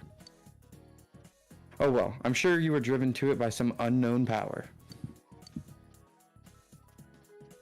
If you tell me it's there, I feel vaguely like it is, but in daily life it's hard to believe because you can't sense it. However, Jung and the others claim that you can detect unconscious in your daily life, even with hypnosis. Even without hypnosis. One way is through slips. Clinically known as parapraxis, things like a slip of the tongue or forgetting to do things fall into this category. You've been in situations where you accidentally call someone such as your teacher, mommy, right? Mommy, sorry. Mommy, sorry. Mommy, sorry. See, here's the thing. Way back when, it was just something that you would actually mistake your teacher for your mom sometimes. But you I never said understand mommy, that. you just said mom. Mom. And you're like, my bad. I mean, wait, when apologize." you were younger, you might have said mommy if you were like super young. Nowadays, no. that has a completely different connotation. I know. Nowadays, I call Kit mommy. Anyways. You mean cute? Where's my Nope. Rule 63 No, drawing that's of daddy. myself? Where's my Rule 63 drawing of myself? What you meant to say was I'm Miss going Sakeo, home. but something else slipped out. The unconscious is closer than you thought.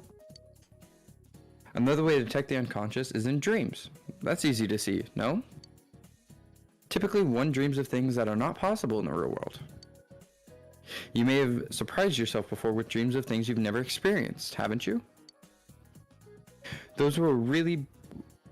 they really were beyond your imagination, weren't they? Something your conscious mind could never come up with. Yes, dreams are quite close to the unconsciousness. Sorry. Food's ready. Dreams are an important subject of study in Jungian psychology. We'll go over that in another lecture. As a psychiatrist, Jung considered the unconscious to be a big problem.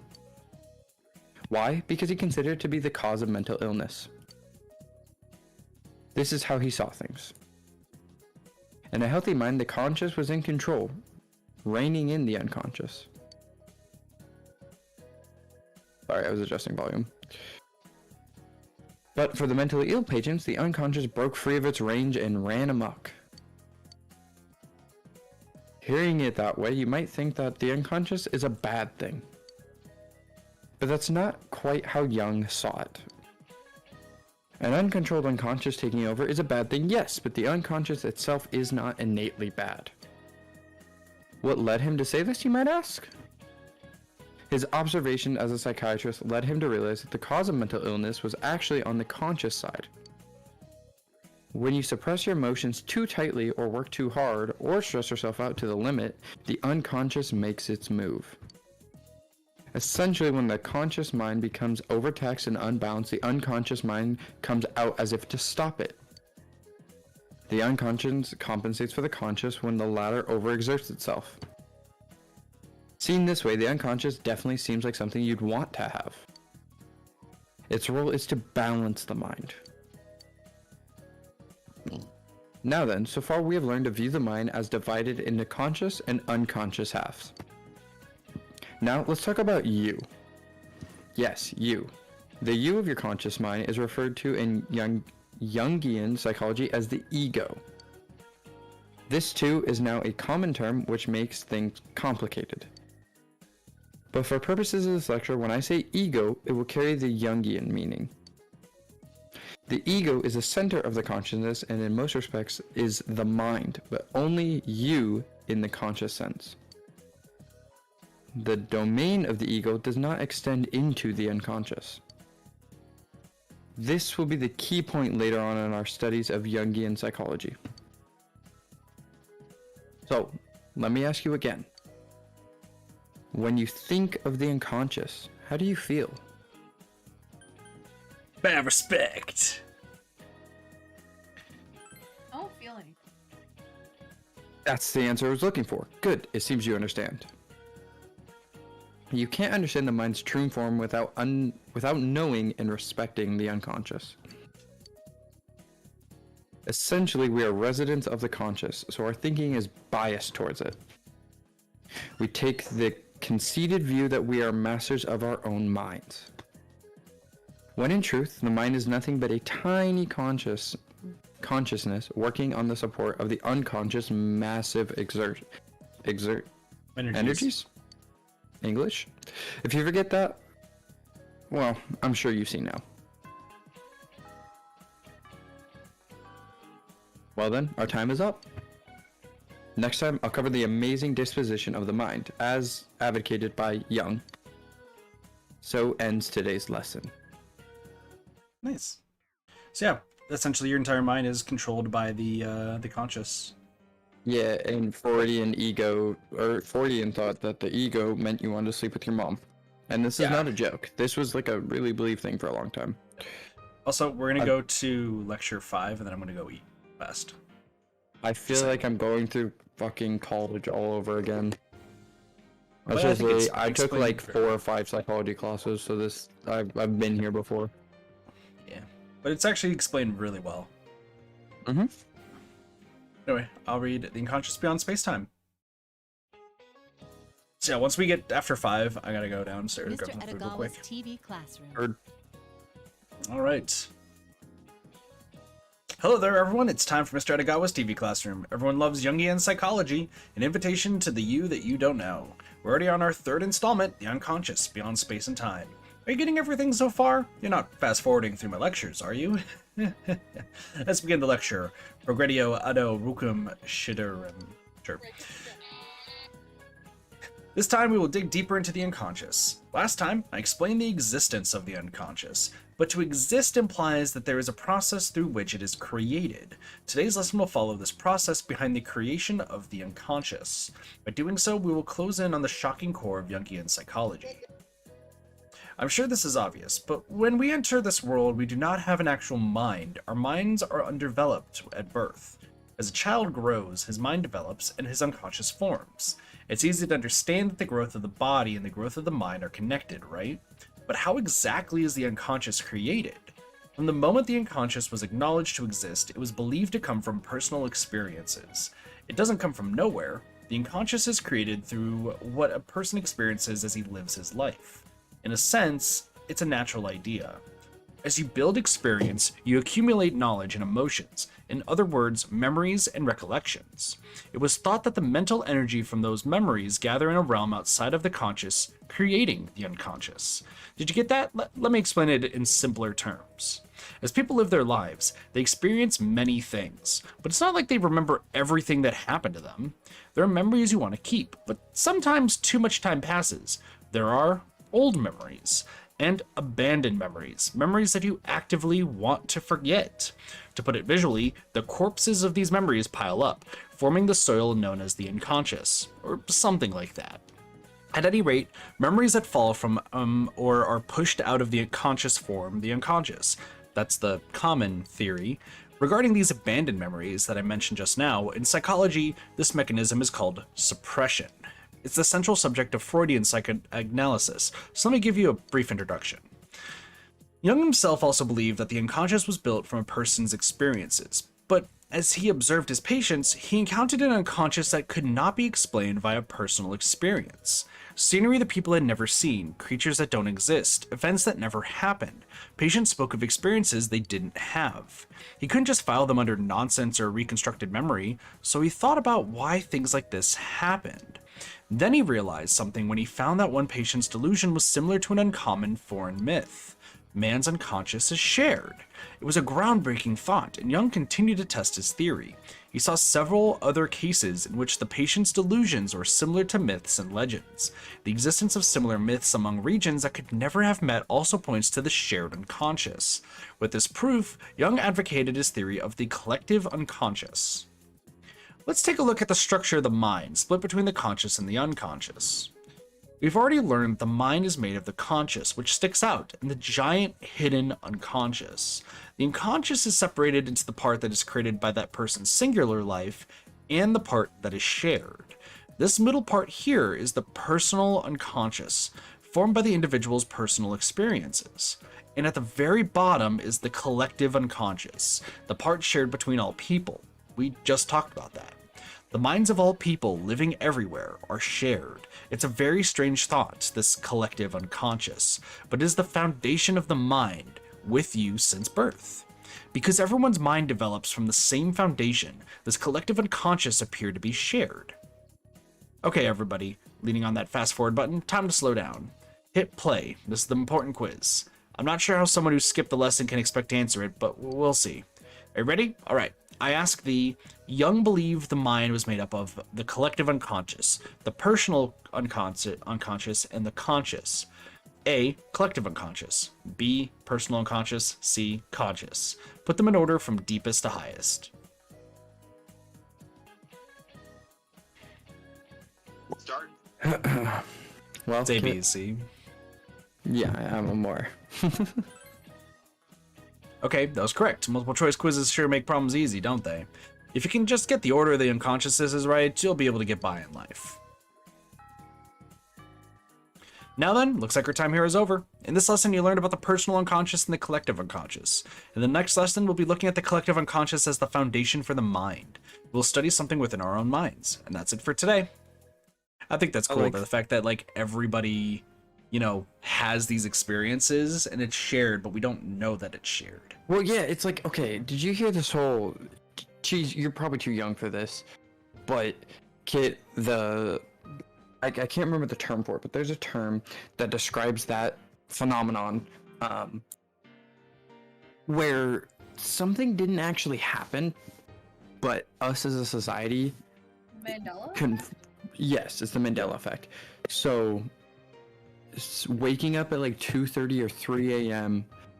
and seeing George Lopez's head on the screen and the song playing. Mm-hmm. They've gone back and looked at the, like, TV catalogs for that time. He was never on that late. But there's a vast majority, myself included, who remembers waking up at like 2 or 3 a.m. with my TV on and just seeing George Lopez's, and then, you know, midnight riders every time. Every time. But see, right. See, Soups even says... Soups. George Lopez was never on past 1 a.m. For any TV station. For any TV station in the last like 15 years or something like that. We all imagined that. And we all shared it, which is why the Mandela effect is so strong. I think another big famous one's the Berenstain Bears. Yep. Because Yep. a few people probably misread it as Berenstain Bears. But with the collective unconscious, like, we all just fully believed that was the Berenstain Bears. And then over time, it's like, wait a sec, it's been Berenstain Bears this entire time? The really, really common one is Tinkerbell came on during Disney movies and tapped her wand, which caused the sparkle effect. That has never been a thing. Disney has never made that. Crazy, crazy ones. That's why I like the psychology.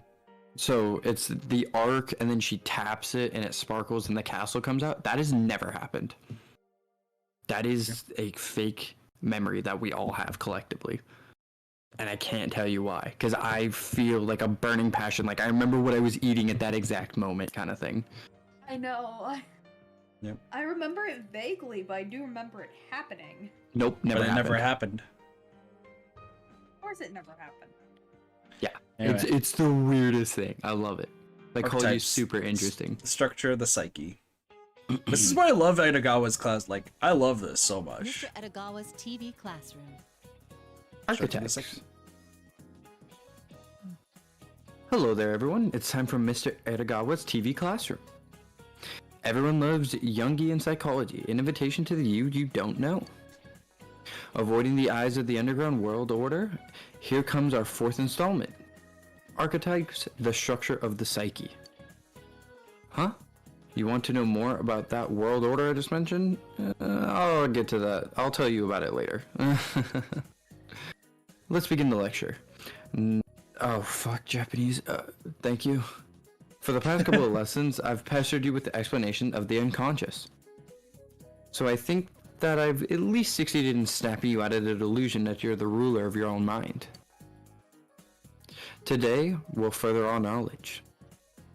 So let's focus our studies on the unconscious, particularly the collective unconscious. In our minds, we have the conscious and unconscious. You've probably seen the unconscious as a deep ocean, a lonely place with nothing around. But Jung actually thought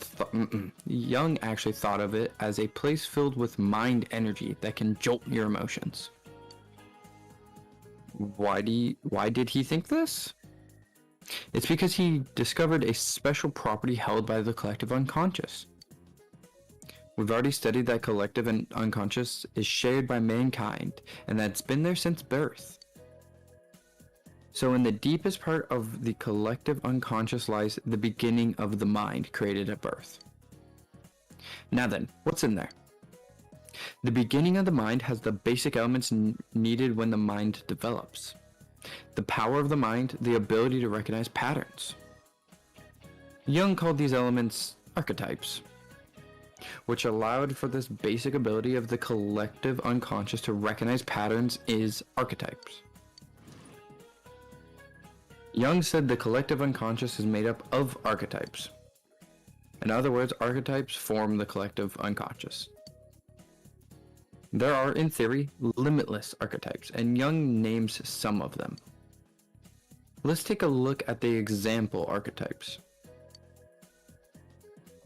I told you earlier that Jung found the collective unconscious by finding a pattern in myths and tales, right? The pattern itself is the classic example of an archetype. For example, in most ancient religions, there's a mother goddess that is worshipped. There have been statues and pictures of mother goddesses found in ancient ruins. Man has felt this motherly image since ancient times. It is an archetype that has been created in our minds. As I previously mentioned with Freud. Now then, about that image of the mother. What function does this hold as a foundation of the mind's power to recognize patterns? Try this out. Think of the concept of a mother inside your head. Chat can do this right now. Cheese. Straight up, like you can think of the concept of a mother, not your own mother, just the idea just a mother. of a mother. Right? Close your eyes, imagine it, think about it. You think of the power to give birth, the power to love, to hold someone dearly, right? Jeez. Yep, That accurate? that's pretty accurate. This archetype that creates this motherly image is known as the Great Mother. Of the infinite archetypes, it is the one of the more important ones. Interesting, isn't it? Huh? You're still wondering about that world order? You'll just have to suck it up for this lecture. Next, I'll do a quick explanation of some other archetypes. The wise old man encodes the image of an old man with the properties of knowledgeable, teacher, mentor. Then there's the shadow, which I mentioned before. This is also an archetype. The shadow archetype is a dark figure and represents the properties of the hated things you don't want to have or be. Just like shadows, we have personas, coming from the word for mask. This again is an archetype. From the imagery of hiding one's own face, its property is your role in society. And one unique group of archetypes include the female enigma, and male animas images are found only in males and females, respectively, and depend on gender. I'm only giving a few examples, but as you can see, archetypes are incredibly rich in variety.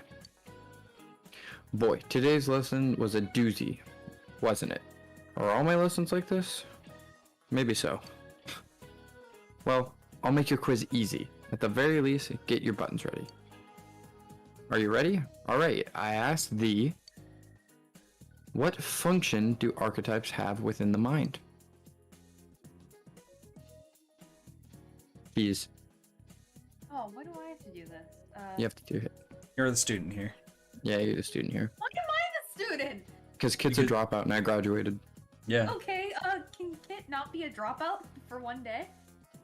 I know Maybe the later in answers life, to but these. not right now. I don't. The power to recognize. There you Good job, go. Cheese. Cheese, you're supposed to be paying attention to this. This is actually interesting shit. I'm Like, I not know- paying attention. You literally You just got it went right, over that it Chaz. was. You got it right. If I got it right, I'm You definitely didn't show your work. then. You didn't show your work. This Fail. is not math class. Anyway, Doge. Good one. That's what I was talking about all this time. The idea of the archetype is a central theory to Jungian psychology. I'm not going to ask you to master the details, but I hope you can get the basics down. Starting next time, I'm going to get into in-depth descriptions of some of these archetypes. Some of you may have noticed by now, but I've mentioned ties of the mind to mythology several times. In order to explain Jung's theories, many myths and analysis of them are brought up. You can say that mythology is a key point to Jungian psychology. I think the general opinion of mythology is folklore based off history, with a lot of fantasy thrown in. But it seems that Jung sees myths as stories that are reflected and born from the minds of people. To oversimplify it, gods and demons were created by the human mind. It's a hard idea for religious-minded people to swallow, but that was the central idea. Now then, it looks like our time here is up. That's it for today. So I think it's super interesting with archetypes, because with archetypes, it kind of implies the fact that there's some concepts that we all just gravitate to as humans, and over time, the archetypes have evolved to different ways. Well, and my big one is nowadays, and like I'm talking very current, everyday experiences, we are breaking down archetypes. We are saying that just because your mind says you have to do this isn't true. The idea of the strong working male or the stay-at-home motherly figure no longer has to be that way. Exactly. I guess it also, compared to Cheese, because Cheese is transgender, like those sort of archetypes are becoming now more commonplace. Yeah, Cheese had an archetype in the mind and decided to I guess maybe accept the other one or fight against the current one, or however you want to say it. But it's all psychology. I think the religious aspect is the bigger one, where like in a time where if you didn't believe in the Catholic Church, you were fucking killed. The psychologists were like, well, I mean, it's all just in our head anyways, and the Catholic Church didn't immediately kill them all. What were you gonna say, Cheese? I honestly forget. You're good. Yeah, no, it like archetypes. It's the unconscious slipping in. Yeah. Well, with the archetypes too, like there are still some that just outweigh the test of time, right? Wise old man. You always like you hear wise old man. That's exactly what you think. Knowledgeable teacher, mentor. We see wise old woman. It's just a woman who usually kind of appears for like maybe a brief second to give you some knowledge and then disappears. She's not a teacher or mentor. She's just there to like impart wisdom before disappearing. The other one is it's not that Kit and I necessarily believe this. We're just jumping on archetypes here. Behind every strong man is a strong woman, or whatever the saying is. Yeah. Where like a strong man needs like someone to support him when he comes home. Again, that's an archetype that has stood the test of time since like 0 AD. And only very recently, as in past maybe 5 years, has it been starting to be tested. Yeah, as we learn more about psychology and about how we're born with a certain mind, can we break that down and live the way we want to? Mm-hmm. It's really cool too that it's like we're starting to try to break down the archetypes and such, and kind of like further tap into this collective unconscious. Mm-hmm. The problem is there's some people, and this is what you see in the world nowadays. You have some people like, in the US, or a lot of people in the US who they take this collective unconscious, they're running with it, and they're super accepting of all these people and all these like new takes on these archetypes. Then you go to different countries and they're so hard pressed with these archetypes in their brain that it's like, the way I see it is that the collective unconscious takes place between kind of areas, depending on the geographical area that you're in, shows how much influenced you are, or how influenced you are by these archetypes. Well, and the big one is the big one that is like a massive proven point for this is we had people in the Americas that like true Americans, like before Europeans came over, had similar ideas to those Europeans who had never interacted with them. Correct. Which is just crazy. Yeah. So it's like everybody throughout the entire world has that collective unconscious, those archetypes that will always be the same no matter what, like the super strong ones, motherly's being a big one, old wise man, fatherly figures, like that stuff. Yep. Usually are going to stand the test of time regardless for like thousands of years. But those smaller ones, even though if it's important, like the strong man, strong woman one, those are smaller ones that it's starting to be broken down as time goes on and altered. But in order for it to be fully altered, you need a vast majority of people to be on board with it. Yeah, which is not something we can get into really until today. Like, we are living in a massive, not only technological evolution, but also health, both physical and mental. Yeah. Cool stuff. All right, this will be the last one for a little bit, and then I'm gonna go be right back, put in some music, grab some food, and we'll do the last 5 after this. So now we'll do the nature of the shadow. All right, we're gonna make cheese read it all. Mr. Edogawa's No, TV I'm not putting cheese through classroom. that. You really want me to? I can do it. No, I'm not putting you through No. that. You probably read enough as it is in class. And I'm Okay. the only reason I feel like I've said this before in other playthroughs of games. The only reason I really, one, enjoy reading, and two, feel like I'm super good at it is because English when I did major. go to college, I was an English major. We had an entire class devoted to reading and proper strategies to reading. So that's the only reason. If anyone needs me to read anything narrator-wise, hit me up. Because that was one of my best classes. Where's your Anyway. Morgan Freeman filter? I wish. Yes. Hello yes. there, ever. I can't do Morgan Freeman voice. Oh, do it. Do it. Come on. No, You can't. It's I difficult can't. voice. It's very Aw. difficult. Hello there, everyone. It's time for Mr. Edogawa's TV Classroom. Everyone loves Jungian psychology. An invitation to the you that you don't know. It's already our 5th installment, The Nature of the Shadow. People are often more attracted to a person with a shady personality than to an outright good person. For today's lesson, I want to pick a single archetype and discuss it. That archetype is the Shadow. Quite a charmer, Shadow the Hedgehog, my fanfiction. Anyway, now let's begin the lecture. Just to brush up from the previous lecture, an archetype is a basic element of pattern recognition within the mind. With that ability, mind can create images. There are archetypes such as the Great Mother and the Wise Old Man. The Shadow archetype conjures the image of a creepy, unfamiliar person. A creepy, unfamiliar person. That doesn't exactly sound like something that gives off good vibes, does it? That's right, the Shadow is the archetype that represents the undesirable. Jung explained the shadow as the part of the personality one chooses not to see. In other words, the evil within a person that he or she denies. We all have evil that we deny buried within our unconscious. That is the shadow.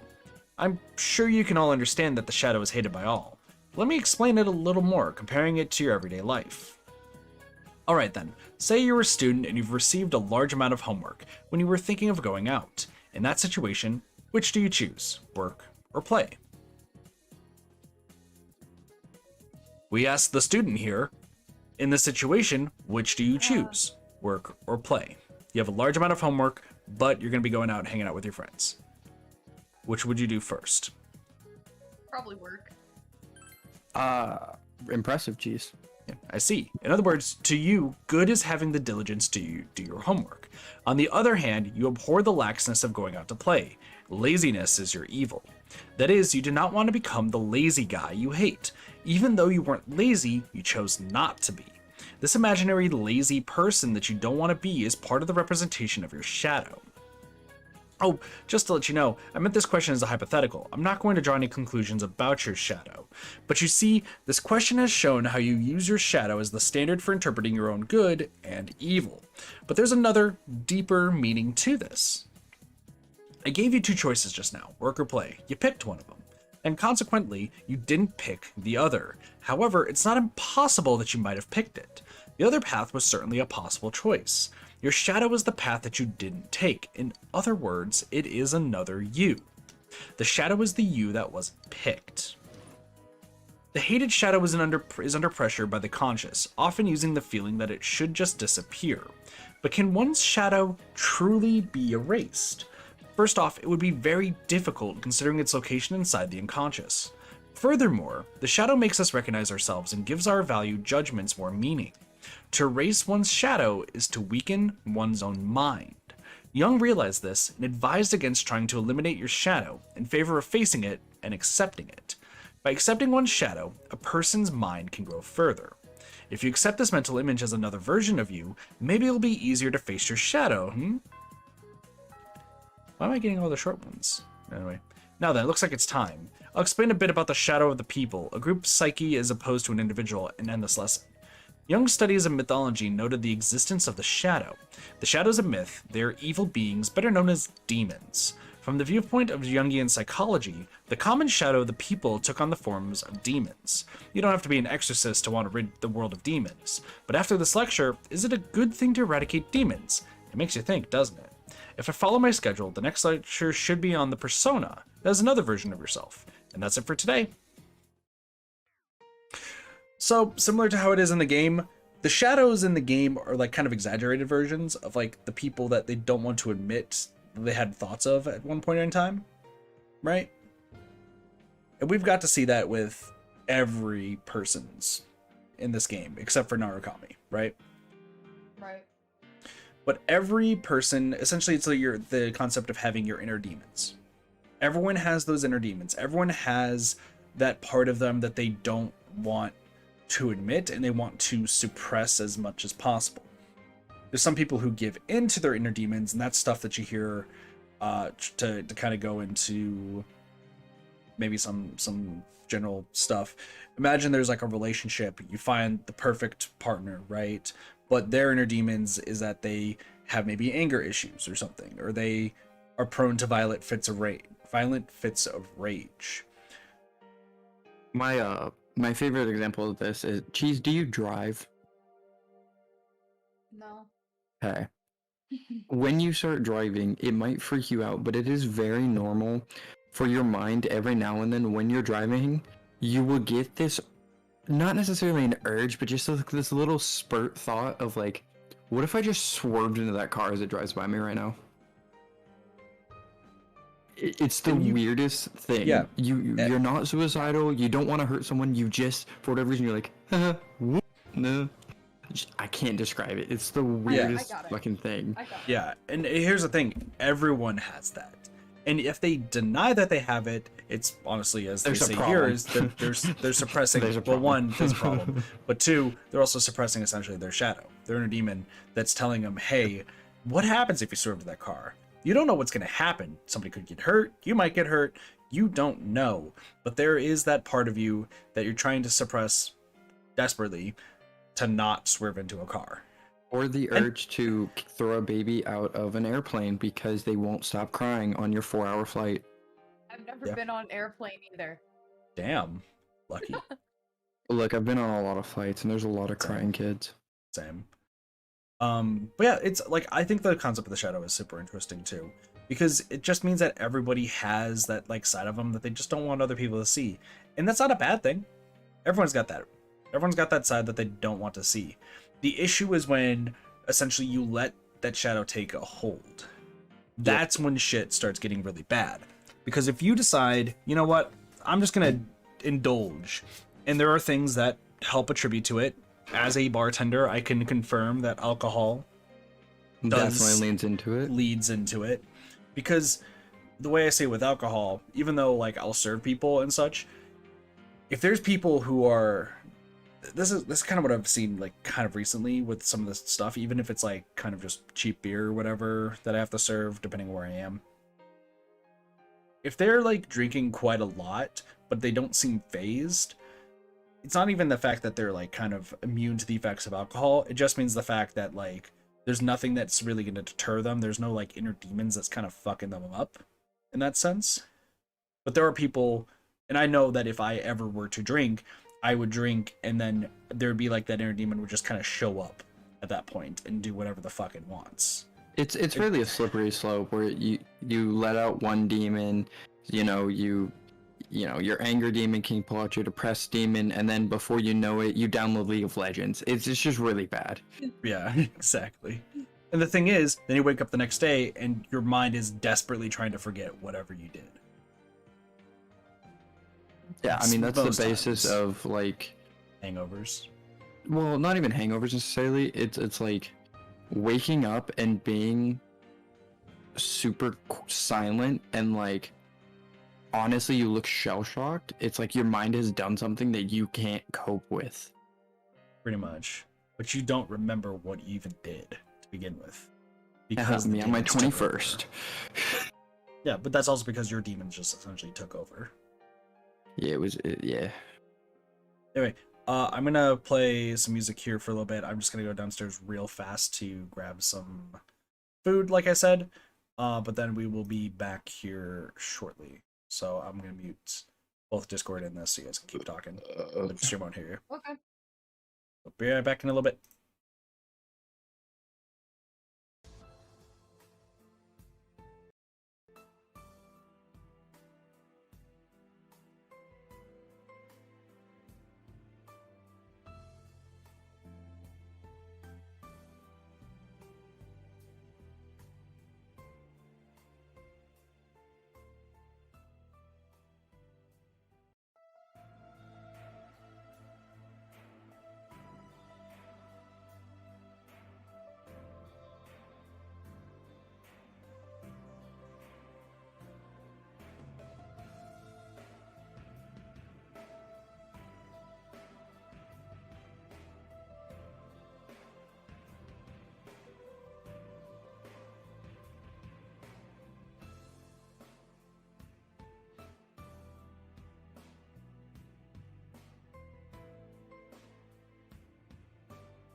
All right, we are back now on stream.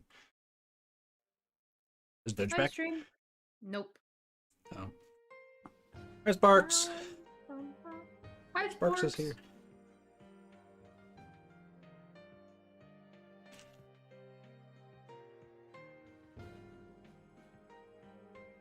Sparks, quick, what's 12 times 12? Go. 144. Is your name Sparks? Yes.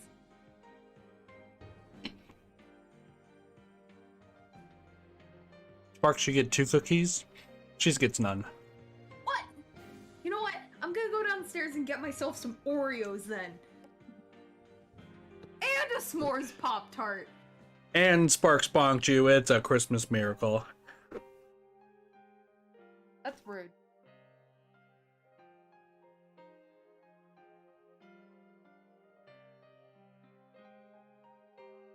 Listen, it's fine.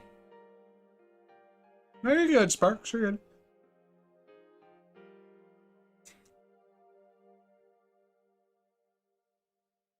Playing Warhammer, your boyfriend? Sparks, you got a boyfriend? What? That's awesome. What Warhammer are you playing? Like, you're playing Total War, or? Because I think Total War 3 is coming out here soon, right? Yeah, there we go. Oh, Total War 3 is already out. Damn. Nice.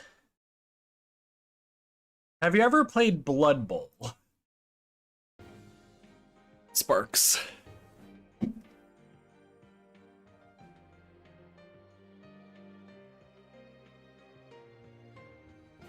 Yeah, Blood Bowl.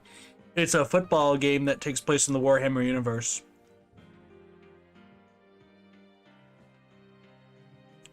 It's super fun. You can kill each other's players. I made an entire team of lizard men. Went against a friend in high school when the game been out for a little bit. I think it was a vampire team. I just killed 3 of his linemen right off the bat. You don't fuck with the lizard men.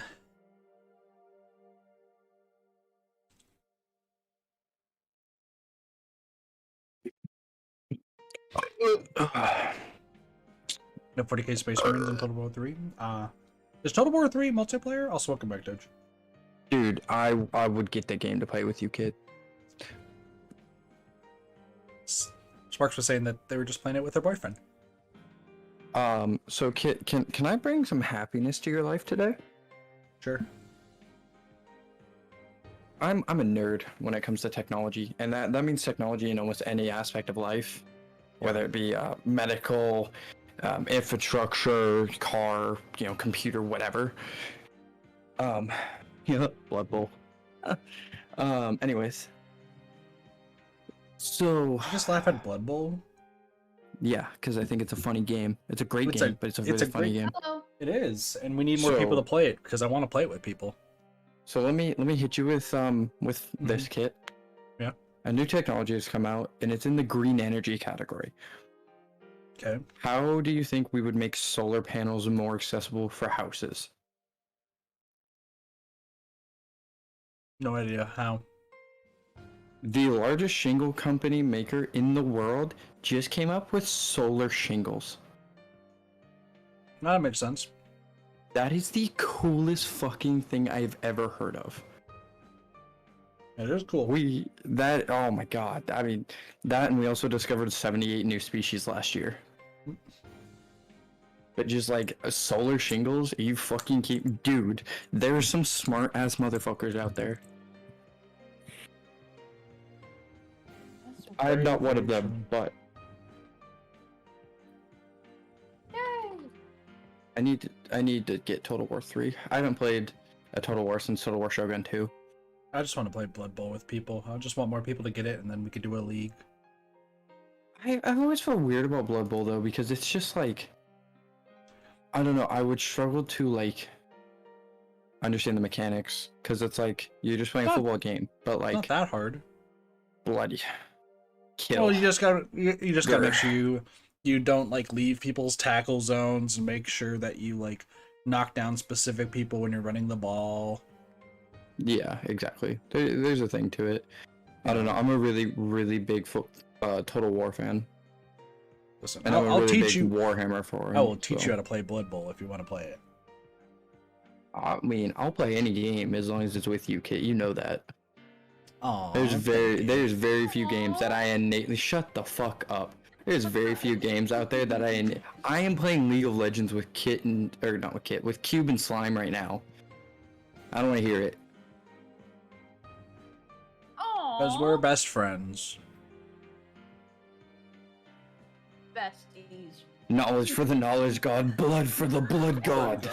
Sparks, if you want, Skulls for the skull throne. Sparks, if you want to learn how to play Blood Bowl, I will teach you cheese, 2, cube, slime. Get all 6 of us. Alright, It'll be a league.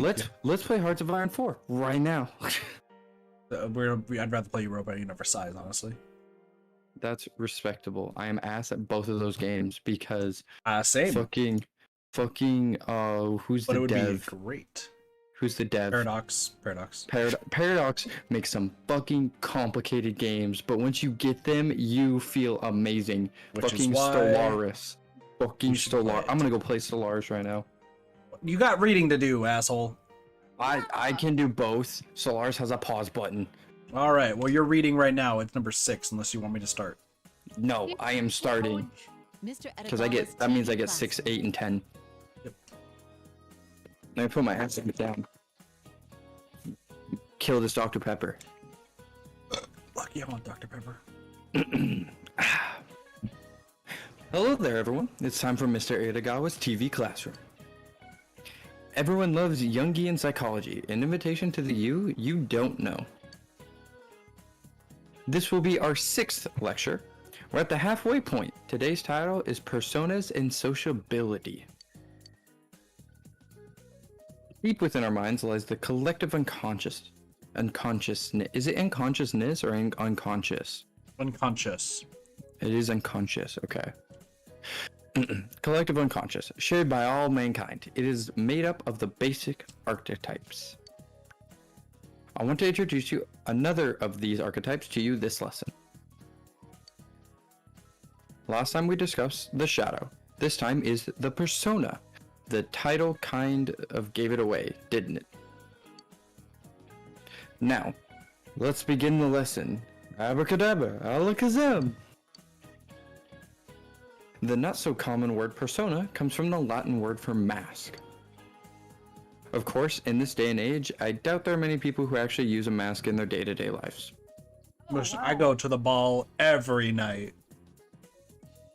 Sorry. You can come to these balls. Ah, got him. Hey! They're mostly seen as works of art, used as interior decor, and parts of costumes, of course. That's about it. In order to understand the persona archetype, we first need to grasp the idea of how masks were first used. Masks were commonly used in plays, festivals, and religious ceremonies. They were all used to play roles. The persona archetype name comes from the role-playing aspect. Jung found an archetype that played roles and named it the persona. Masks were always used as costumes. I guess that one use has remained throughout the ages. Now, thinking carefully, what exactly is the ability to play a role that the mind has had since birth? Let's think about it. An actor wearing a mask plays his role in order for the play to progress. So, in the case of a non-actor, someone playing a role will progress. And here comes a question. Alright, I asked thee. What exactly progresses when a person plays a role in everyday life? Time. Okay. Kit, how are you feeling? Time progresses. Time always progresses, though, cheese. Yeah. With or without you, time will move. Fine then. Society. There you go.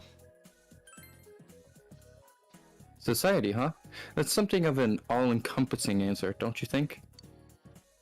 But it's also correct. Not bad. When a person plays a role in life, society moves forward.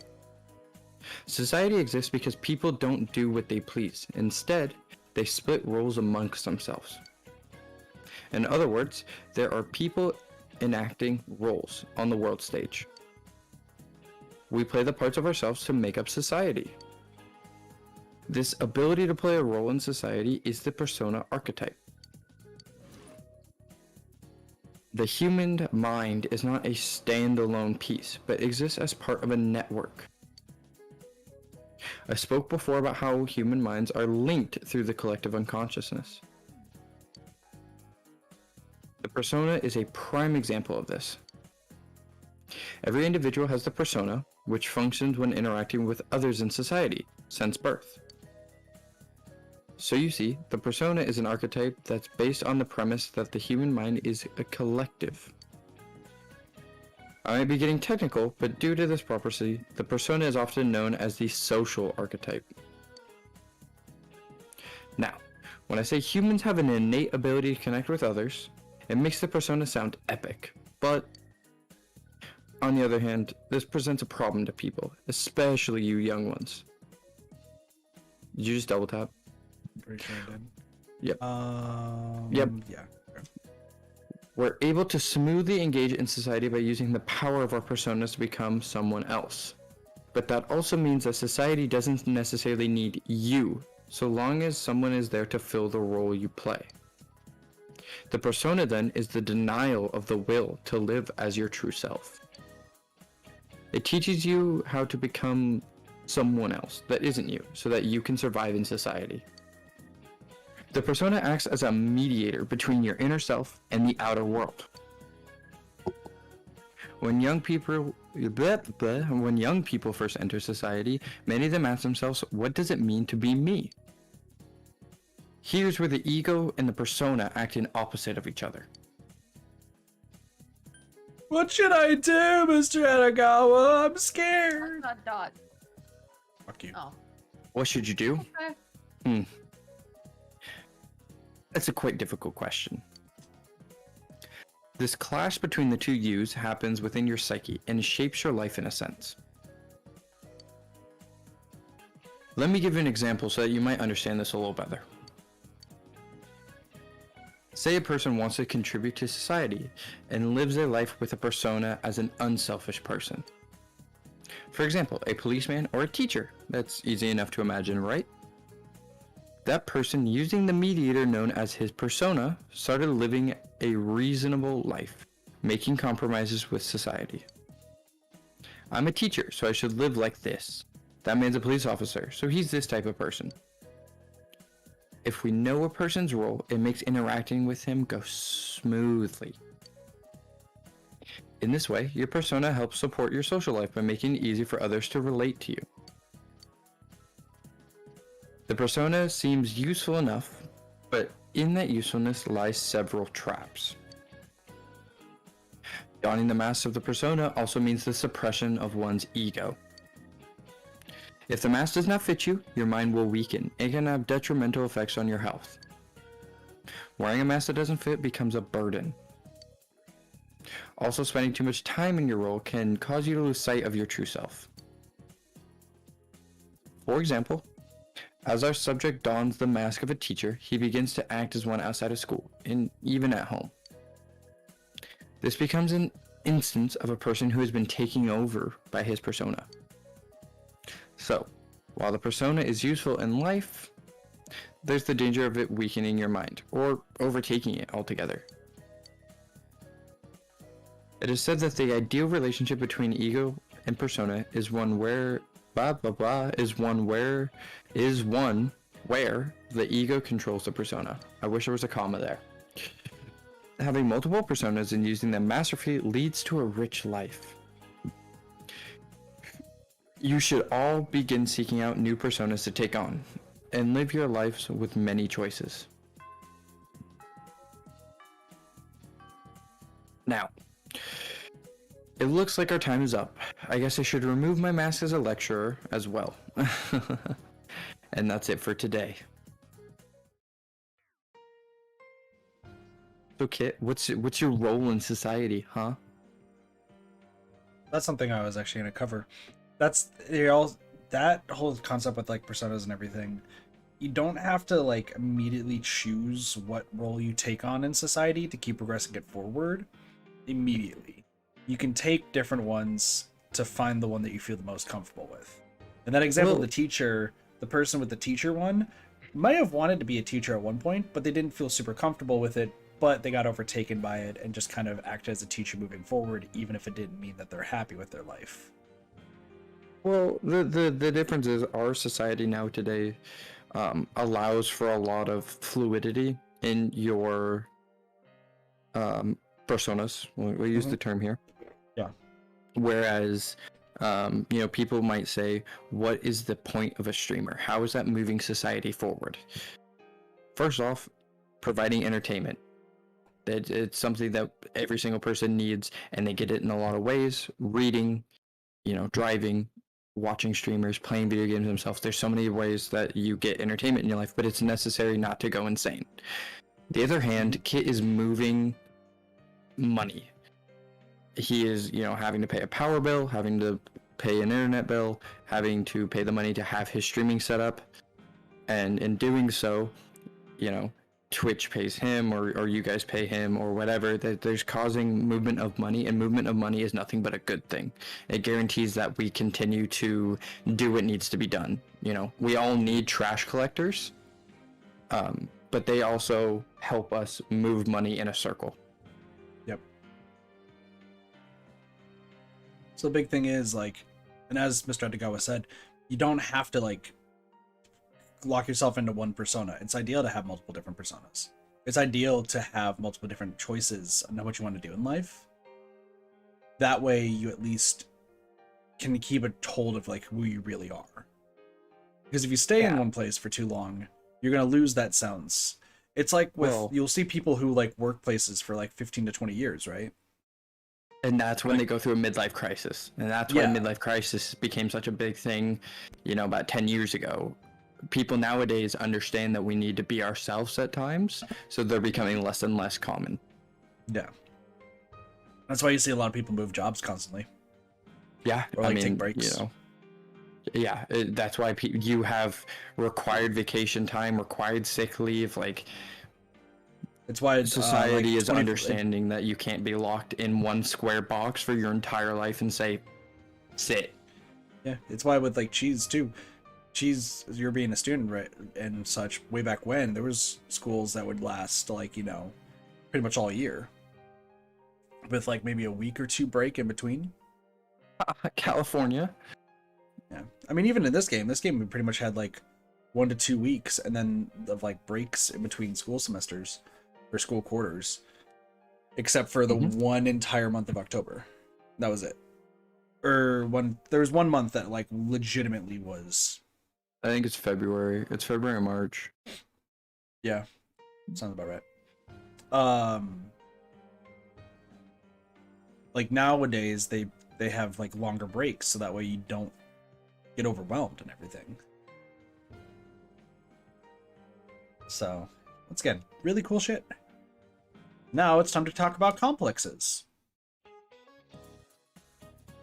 And not the buildings. Mr. Edogawa's TV classroom. The truth about buildings. I have a superiority complex. I am better than you because I am me. Hello there, everyone. It's time for Mr. Edogawa's TV classroom. Everyone loves Jungian psychology, an invitation to the you that you don't know. For better or for worse, it's the 7th lecture, The Truth About Complexes. Now let's begin the lesson. Not saying that. No worries, Sparks. Take it easy. These Jungian psychology lectures have been centered on the unconscious. Today, let me introduce you to an important word that relates to the unconscious. Coined by Jung himself, it's now the widely used term, complex. Generally, when we say complex by itself in everyday conversation, it refers to an inferiority complex. The psychological definition is slightly different. In psychology, a complex is a power that prevents the conscious from functioning properly. It's not a feeling of unworthiness, but the power that bends the mind in order to make you feel that way in the first place. That is the complex. Did I miss anything? Okay. I'll give you a more concrete explanation, but first, let me ask you a question.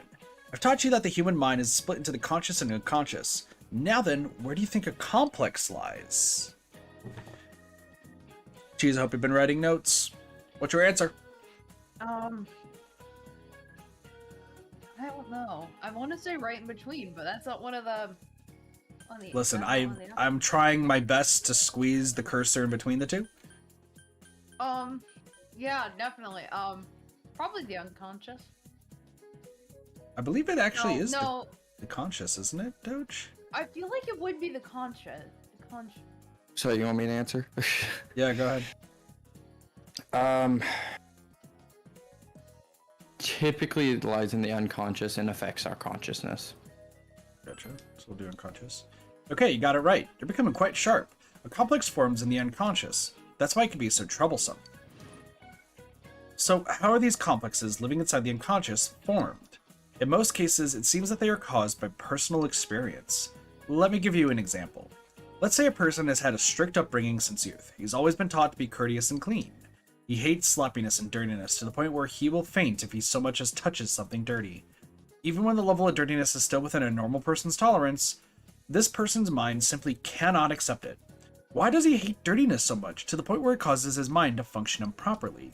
It's thought that this is because his obsession with cleanliness has, over time, sunk into the unconscious and stayed there. His hatred of uncleanliness has moved from his conscious and formed a complex, lodged firmly in his unconscious. When this complex flows backwards back into the conscious, it causes the person to have abnormal reactions. I just gave you an example of how a complex forms in the unconscious through an individual's experience. This unconscious, in more specific Jungian terms, points to the personal unconscious. Complexes are formed in the personal unconscious, which is a subset of the individual's unconscious. There are other processes that form complexes, but for now, just remember this. Now then, all people carry at least one complex, be they large or small. The problem arises when one emerges and interferes with a person's social life. When a person's complex is stimulated, he or she becomes emotional, causing abnormal behavior. If this gets worse, the person may not be able to maintain relationships with other people, or suffer a breakdown. I'm sure you're all thinking, then we should be trying to find a way to get rid of complexes. But being in the unconscious, they're difficult to find, and once found, removing one is even harder. Then what do we do? Well, we have to face them. I mean, cheese is right. Face your complexes, huh? That is a very trying thing to do. Yet it is said that acknowledging the existence of a complex is the first step to treating it. Your opinion is correct. Here's one proposed method to face a complex. Perhaps it isn't the complex making you lopsided, but your own ego that's making your mind imbalanced. In other words, it has a positive view of a complex that one forms in order to balance out the already lopsided mind. According to this view, when you find your complex, it is your chance to become a better person. Some of you may think that you've heard this before, and to those people, I commend you. This has many similarities to what I talked about during the lecture on the shadow archetype. In that lesson, I told you about acknowledging one's own shadow. The hidden things in your mind are not pure evil. It is important to have a good look at them. Now then, it looks like our time is up. Basically, we all have the means in our minds to cope with complexes. If anyone's worried by this lecture, there's no need for pessimism. Just face your own mind. And that's it for today. Cheese. What's your complex? I was about to be like, Cheese, we all know you have a superiority complex. You think you're better than us, don't you? Don't you, Cheese? Not. Couldn't just gone with the joke. I actually do technically have a superiority complex. I've known this since we played Gmod together. Hey, fuck you. My superiority complex comes from the fact that I don't give a fuck what people think. And superiority complex isn't necessarily the best way to describe it, but it's the fact of like your opinion doesn't affect me, which most people would think is a positive, which can be in certain regards, is a negative if taken to an extreme. Mm-hmm. Fuck you, Kit. Just because you're right doesn't mean it doesn't hurt. I think my complex revolves around being with people. Can you be more specific? Yeah. So this is something I've actually realized relatively recently. Is that, well, like I've known this a little bit in the past, but it's gotten to such severe effects, I believe, recently, due to how, you know, I've always grown up around my parents, and my parents have like pretty much always been fighting since I've been young. you know, with all the yelling and hatred and all that sort of stuff. There's no like love around me at all. There really has never been. At least that's what it feels like. It feels like there's never been any love around me. So when I got older and I started trying to like crush on people, I would crush on people, and then if they reciprocated the feelings, I'd immediately backpedal. Like immediately, and start like trying to avoid them as best as I could. Sometimes I would even acknowledge their feelings and then still vanish for long periods of time. And I didn't realize it was like a subconscious thing until relatively recently, where, not to get too deep into Kit personal life, but there's been a weird trend that happened, and I think most people I've not talked to regarding what's been said. And it's not anything that they're doing bad or anything. It's not that I don't like the people who like are talking to me about specific things. It's legitimately the fact that it's like my unconscious says getting close to somebody is going to end up the same way that my parents are currently fighting all the time and hate their own children around them. Yeah. So I say it's like I say it's like kind of a romantic complex, I guess is what you can say. No, that's totally valid. So in the past I also thought I had a loneliness complex too, where just I always wanted to be alone and just like stayed away from everybody as much as possible. But obviously with streaming, that's not entirely true anymore. I think I got over that one. My favorite one is that these conversations lead into why our military trains the way they do. If you've ever heard our military say, quite literally, quote for quote, "We are here to break you," it's because they literally break down all your complexes and all of your ego and everything to dust and build you back up the way they want you. Yep. Shit's crazy. Geez, you might have a complex, but we're not going to ask you. Okay. Thumbs up. I've been trying to figure out Cube's complex for a long time. Some people are really good at hiding their complexes. And that's the thing, is like, and Edogawa was once again right, where it's not the fact that, you know, there's people out there who don't have a complex. They do have a complex. Everyone has minor. at least one. It's just minor. Well, it's not a big deal. It can be considered minor, but sometimes it's just stuff that they don't even know it's a complex. Even when like our military like breaks people down, builds them back up, that creates a new complex. Oh yeah, for sure. So, and some people just like to stick to themselves to where they just don't, no one will figure out what their complex is. And it's also a thing that we don't every day just meet somebody and be like, "Hi, nice to meet you. What the fuck is wrong with you? Let me figure out your complex. Oh my What God. are you hiding?" You just made me have a revelation. Hmm. Well, back in senior year of high school, I went on a date with a girl, and our first date we literally, like, her first fucking sentence to me was like, "So what's your baggage?" And like, we went through some shit, and I never understood why that bothered me so much. Somebody who just wanted to figure out because it might Well, be it so used bothered to me. It might be the point for them that was they're so used to dealing with people who just had problems and such that, you know, they wanted to see how much they could take. And that Well, might be and their it- complex, is that they can't take too much. Well, and it bothered me because I was like, initially, like, every person ever wants to go, "There's nothing wrong with me. Like, I ain't got shit to deal with." And, damn, that's some deep shit. Fuck Welcome you, to- Persona. God damn it. Persona. And It's always here's the other Persona that thing. makes you think. What's up, Cheese? It's always Persona that makes you think for some reason. Well, that's because that's the entire game. Persona 1, 2, 3, 4, 5, all of them take place with this ideal. Every single Persona game, including 5 Royal that we've played in the past, Cheese, all uses these concepts. Crazy. I'm In aware. Persona 5, it's the literal sense of them ripping off their own masks to reveal who they are. It's pretty cool. Anyway, time for psychological types for beginners. Oh shit, I have to read, don't I? Yep. Mr. Edogawa's TV classroom.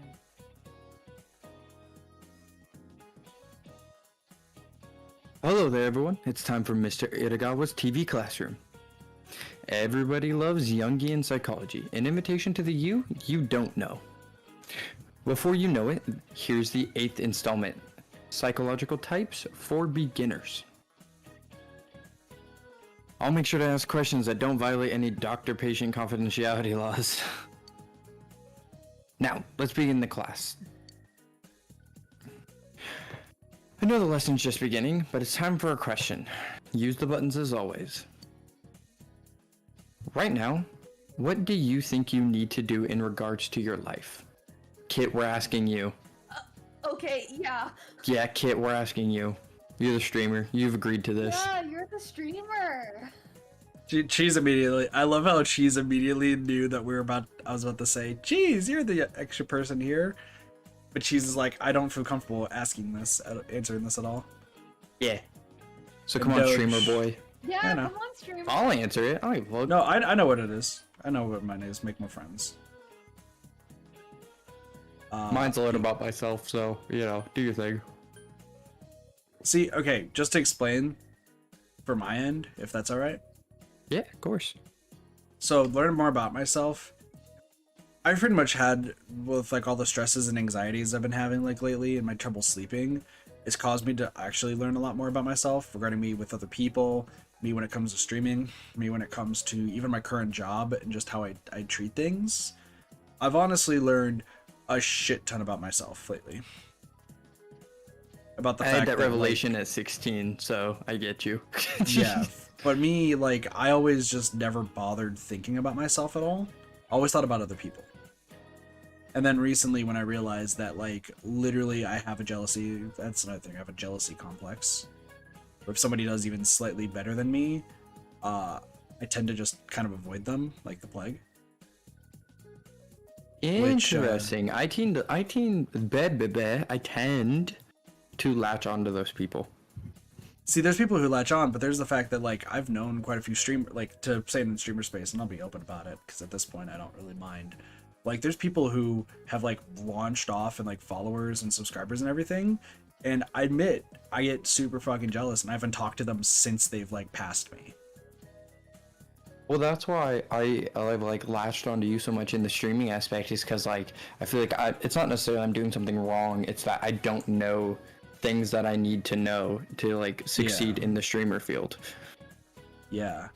And the thing is, I would like to like talk to those other people like who are doing better to like figure out if I'm doing anything wrong. But the problem is I'm so jealous that I don't want to talk to them. There's reasons why there's some people I've streamed with in the past that I don't stream with anymore. It's nothing that they've done wrong. It's nothing that I've done wrong. It's the fact that I just refuse to talk to them because they're already doing better than me. And I feel like I guess maybe it's also an inferiority complex. Because like I just feel so inferior to them that like my goal is to try to like outpace them. But then when they keep growing and I don't, and just the jealousy grows and grows, and it means I don't want to talk to them more and more. Yeah, that's valid. So, like I said, learning more about myself is that. Making more friends in relation to what I just said. Literally, I've probably lost like quite a few friends in the streaming space in the past 2-3 months. Not so much like we're never talking again, Kit's a terrible person, other person's a terrible person, not like that. It's the fact that due to my jealousy, I've just cut off all communications with them. So probably making more friends seems like the better answer for me personally.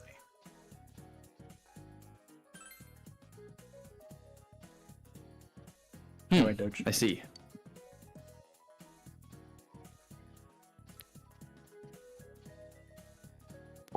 Next, we have another question. Please use your imagination. You good, Doge? Say you were going to see an art unveiling at an exhibit. Kit, take over reading. Yeah. Say you're going to see an art unveiling in an exhibit of incredible paintings. This particular painting is one that no one has seen yet. The moment you see this painting, which of these do you think your mind is going to do first? Decide whether I like or dislike it, figure out what it means, try to see what it looks like, get inspiration from it. If I was the first one to see a painting, I would first probably try to see what it looks like. Like, I wouldn't say if I liked it or not liked it, because in order, I would probably try to see what it looks like, figure out what it means, then decide if I like or dislike it, and then after that, I would probably get inspiration. Cheese, any thoughts? I honestly don't know. So, If I were... okay, here, put it this way. The picture I sent you the other day regarding stuff for streaming, right? Or I guess it was earlier today, right? Yes, that one? Yeah. You know what I'm talking about now. Yes, I do. What was the first thing that crossed your mind when you saw it? Did you decide like if you liked it or not liked it, or did you try to figure out what it was right from the bat? Decide whether or not I liked it first. And then afterwards, you try to fully figure out what it was? Mm-hmm. And then you figured out what it was. After you figured out what it was, you figured out what it means, and then maybe what it got inspiration, right? Yeah. Gotcha. So you pretty much do kind of like the inverse of me. Where when I try to see what it looks like, figure out what it means, to decide whether I dislike it, you try to see if you like it first, to then figure out what it looks like and figure out what it means. So, interesting. And then I'll probably go back to whether or not I like it. Yeah. Alright, that's all I need. We're done with the questions. Still, it's hard to come up with gimmicks on such a low budget. Still, that's the fate of public access TV. I'm sure some of you have figured it out by now, but I asked those questions to find out what type of mind you have. It's like those commonly found personality tests. In fact, you could say this method of categorizing people's minds itself was made known by Jung. He is the original personality tester. So today's lesson is the psychological types Jung used to categorize people. He thought that two aspects were useful in categorizing the mind. The first is the direction the mind's energy faces, and the other is the way the mind functions. It may sound a bit confusing, so allow me to expound upon both of them. Oh, you want to know the results of the personality test I gave you? I've forgotten about them, but let's wait until after the lesson. The first one, about the direction of the mind's energy, people's interests either face outward or inward. Are you more inclined to be interested in the outside world, or do you tend to think internally? Welcome back, Sparks. That's the difference. Have you ever heard? Jeez, have you ever heard? Yes. Anyway, have you ever heard of the terms extroverted and introverted? That comes from Jung's theories about personalities. An extrovert likes to talk to people and strives to learn about the latest fads. Conversely, introverts like time by themselves and approach new ideas with caution. The second subject used to categorize the mind is the way the mind functions. This basically is, what will a person's mind do when interacting with something? Jung split the results into 4 basic categories. These are the psychological functions. It is impossible to explain all of these in this lesson, but I'll give it a try. In technical terms, the 4 are feeling, thinking, sensation, and intuition. Simplify them, when a person sees something, deciding whether he hates or likes it is feeling. Trying to reason about it is thinking. Trying to perceive it through shape and color is sensation, and connecting it to other unconscious thoughts is intuition. Still too difficult, eh? Let me give you an example. Say for the moment, I have a piece of bread. I like it, I want one, would be a feeling. Can I eat it? Would be thinking. That's about 4 inches long, would be sensation. That'd be good with a hot dog, would be intuition. That's how the 4 psychological functions work. So you see, extroversion, introversion, and the 4 psychological functions. These aspects help categorize your mind. 2 times 4, that means there are 8 types total. And I gotta be right back real fast, but this is gonna be just on the screen for a bit. Sorry. Okay. Hi, chat. Hi, chat. Hello. How's everyone doing? Hopefully it's good. Hopefully. Hi, Sparks. It's been a bit.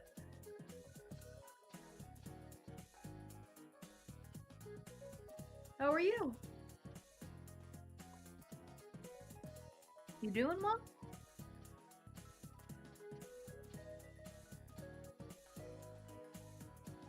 Good, good. I'm doing okay. I'm doing good.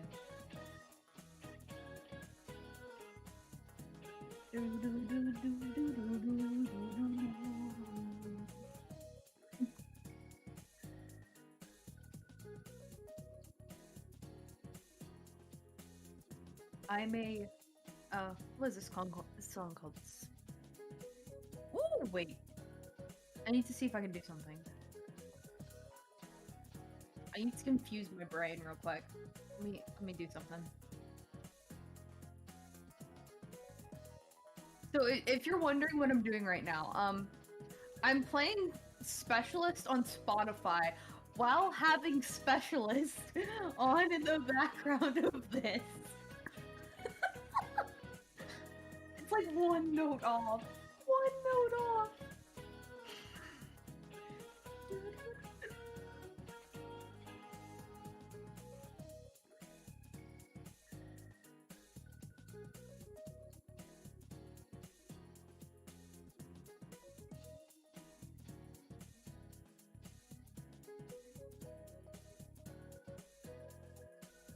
Sounds a little confusing.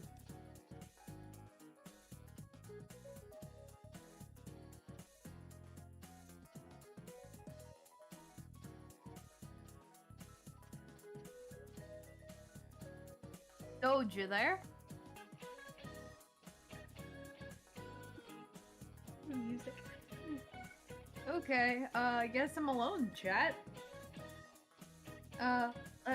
Let's try and do something stupid. So,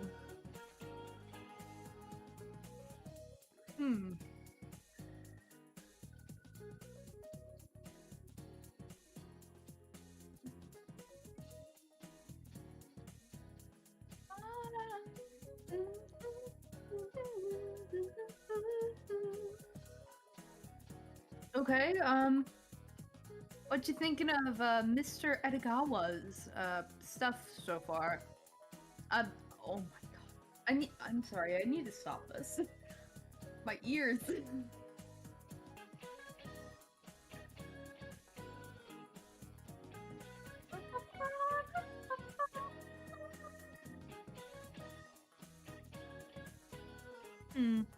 What should we do?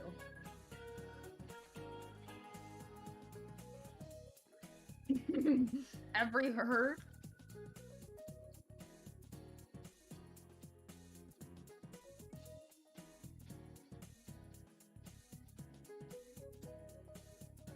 You know, I hear some things, not everything, obviously. If I did, that wouldn't be amazing. But, yeah. What do you think about Edogawa's classroom so far? It's not bad. Like, it's not bad, it's just like, I don't know much. So,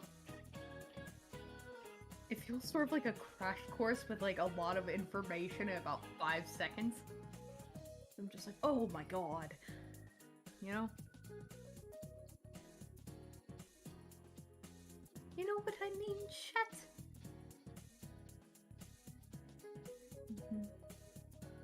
At least I'm not the only one, so.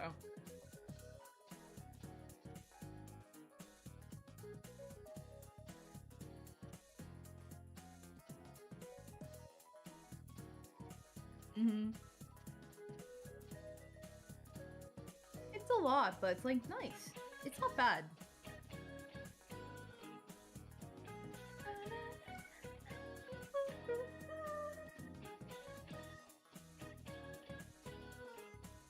This is quite enjoyable.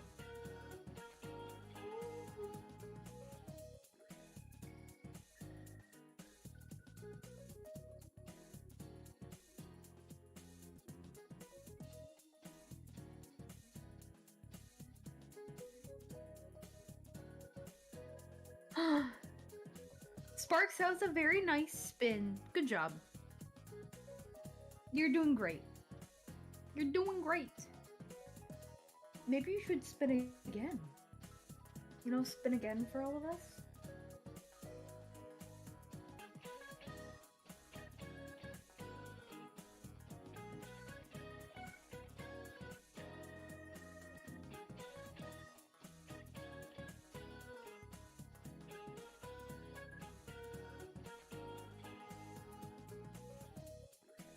Aww. Thank you, Sparks.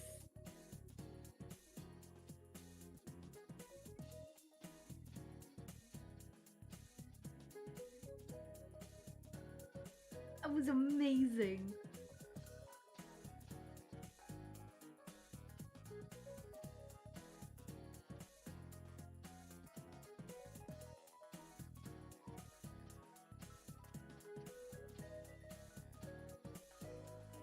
Now, what's one weird thing I can say before all of them get back? How about, everyone, follow Kit on Twitch. He actually would appreciate it. So, yeah. Maybe do that. Only if you want to.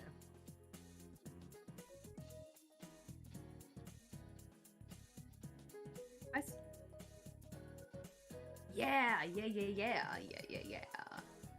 Yeah.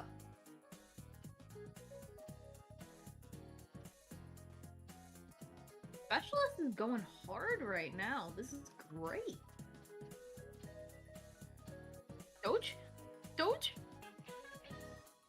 No, he's still not back.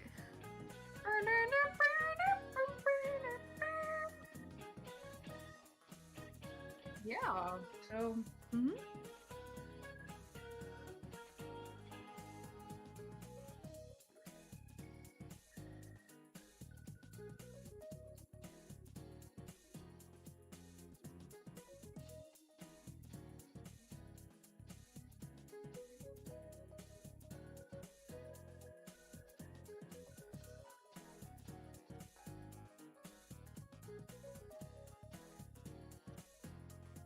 yeah.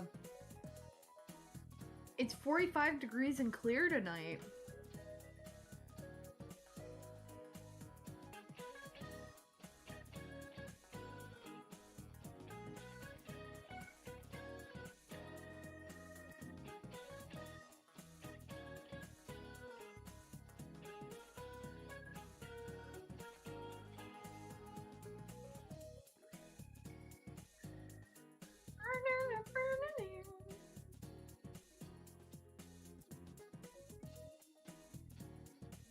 I honestly, oh my god, what do I do? What do I do?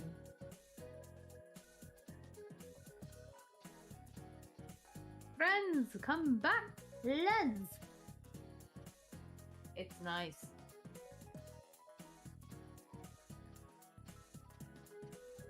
Sucks.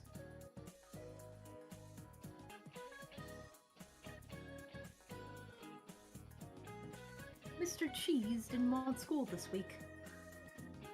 But I do!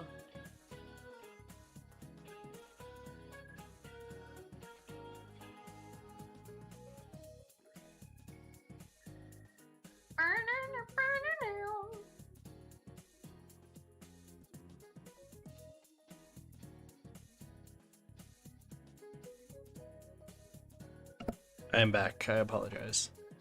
No, fine. Welcome back. Doge back too, or? Nope. No. Gotcha. Yeah, sorry. I just felt super sick, just randomly. It's all good. So, but I had a lovely talk with Chat. awesome. Odd purposes, I'll probably just skip that all out.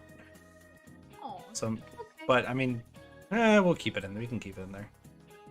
Yay! Thank you. All right, so where we left off. Oh yeah, psychological types.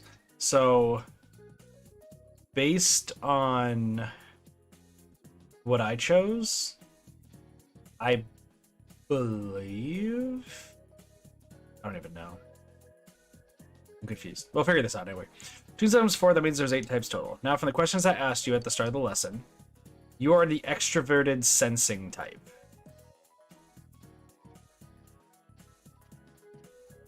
Wow.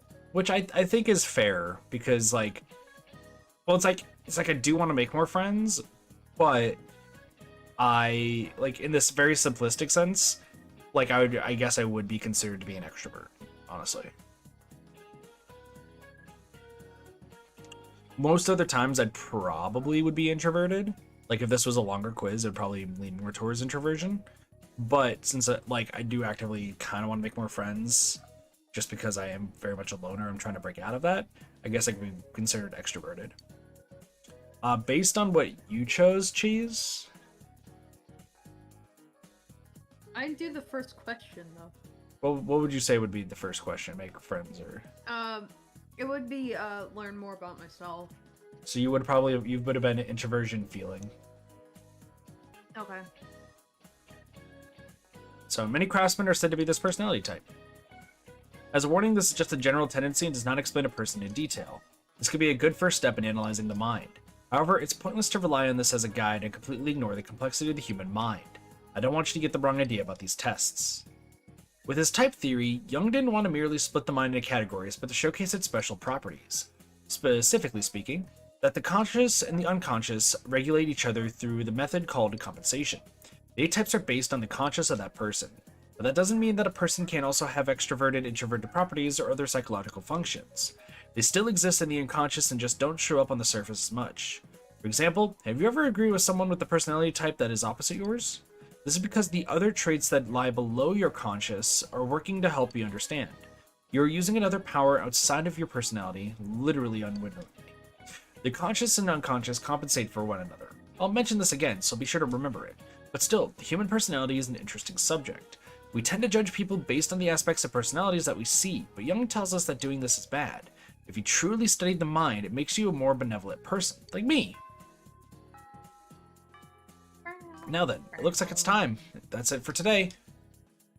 Whoa. Should probably wait for Doge to get back.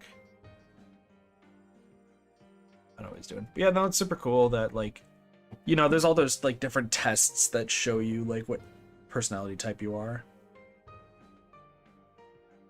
Pretty nice. Yeah. Sparks, what about you? If you say you're the duck personality, I don't know how to respond. You said. Forks is the duck personality. Alright, Cheese. I nominate Cheese to be vetoed off the island. We don't have the other person here to vote, so I think I'm staying. Sparks, you're here. Do you choose to vote? Sparks! Sparks, please don't do this. Actually, we don't have Doge here. So it's fine. I'm fine. But, No! but I vote cheese off the island. there Oh, we fuck go. Welcome This back. is mean. Welcome back. Welcome back, Doge. Doge, you missed it. Yeah, you missed it. How rude. Doge, are you back actually, or? Doge? Doge? Sorry, I'm figuring out moving plans. Okay. Oh, you good. Okay, Just like- yeah, I'm back. You Welcome good. back. I Gotta will figure it read out. this one because I apologize for being gone during that one. You good, you good. Alright. 9th, interpreting dreams. Yeah, interpreter. Oh, fuck this one. Edogawa. Mr. Edogawa's TV classroom. Yo, actually, okay, Kate, you just opened my mind's eye before we start this. Yeah. I went. Okay, so you know how your body has really solid spatial awareness whenever it takes over an object? Mhm. So, like, you know where your body is and you know how to slip through gaps of yourself because you know where you are. If you play a sport, you know where that ball is. You have really good spatial awareness if it's in your hand. Or when you get in a car, you all of a sudden feel like you are the car and you have spatial awareness of that. Mhm. If you have somebody who is damn near your height and you close your eyes and you have them stand in front of you and you have somebody lead your finger down their nose while they lead, like, so it takes 3 people. There's you standing there, there's a person standing in front of you, and there's a person standing to the side. If the person on the side leads your finger down the person in front of you's nose while they run their finger down your nose, you all of a sudden, your body tells you you have like a 4-foot nose. I don't know why this just broke into my head, but psychology's Yeah. cool. My teacher also said I probably have a problem with women, so you know. We love my teacher. He was an asshole, but like he was an asshole in a good way. I think you confused Sparks. Why did I confuse Sparks? It's spatial awareness. Your body likes to assume the role of certain things sometimes. It's weird. Anyways, I will read my part now. Are you ready, Kit? Yep. Katathi Shoujo. I'm not ready. How did I know you were about to say that, too? It's the shared consciousness. Don't worry, I'll see myself out. Bye. Alright. Hello there, everyone. It's time for Mr. Edogawa's TV classroom. Everyone loves Jungian psychology, an invitation to the you don't know. We are in the 9th installment, coming up on the home stretch. This means we're discussing dreams. Yay. Let's begin the lecture. I actually know what that said. That said my name is Rasputin. So far, we've discussed many archetypes and psychological types, things Jung was famous for. This time, let's learn about another distinctive feature of the Jungian psychology, dream analysis. As the name implies, dream analysis is the study of the psychological meanings behind dreams. This is commonly used as a synonym for Jungian psychology as a whole. Of course, Jung himself used to dream analysis to treat his patients. The mysticality and flamboyancy of that idea must make it popular. It's true that dreams are probably the most incomprehensible phenomenon of the human mind. You've already heard me mention dreams before in my previous lectures, right? I said that dreams are proof of the existence of the unconscious. Never mind. Dreams and the unconscious are very closely related. That will be the starting point of today's lecture. The first person to point out the connection between dreams and the unconscious was Freud, Jung's mentor. In his dream, he slept with his mother. You remember him, right? Yes, that Freud. Freud studied dreams and noticed that there was a lot of elements that fulfilled the dreamer's desires. He thought that dreams were a phenomenon where the desires of the unconscious relapsed into the conscious during sleep. To be blunt, you see dreams in order to feel good. I believe Freud's theory is quite convincing, but Jung's view varies a bit from it.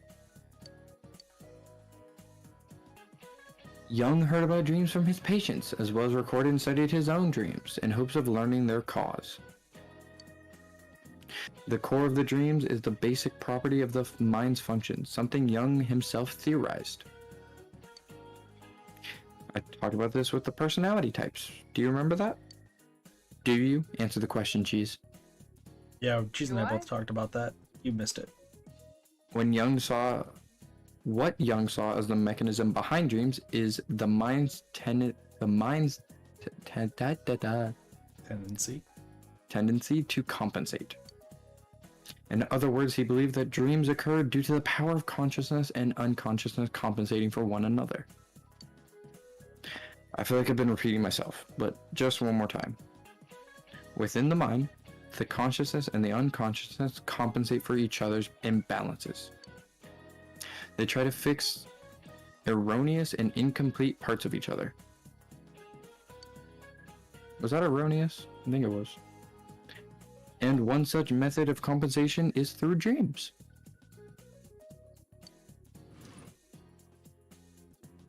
Putting it into graphics compensates errors in incomplete parts. The unconsciousness is sending dreams to support the consciousness. Just remember it like that. It's trying to fix... I read this word and immediately forgot it. Erroneous. And incomplete parts of the consciousness. English is hard. Dreams are the unconsciousness quick to the consciousness. Maybe that's being too light on the subject. At any rate, just remember that dreams happen to compensate for erroneous and incomplete parts of the consciousness for the 4th time.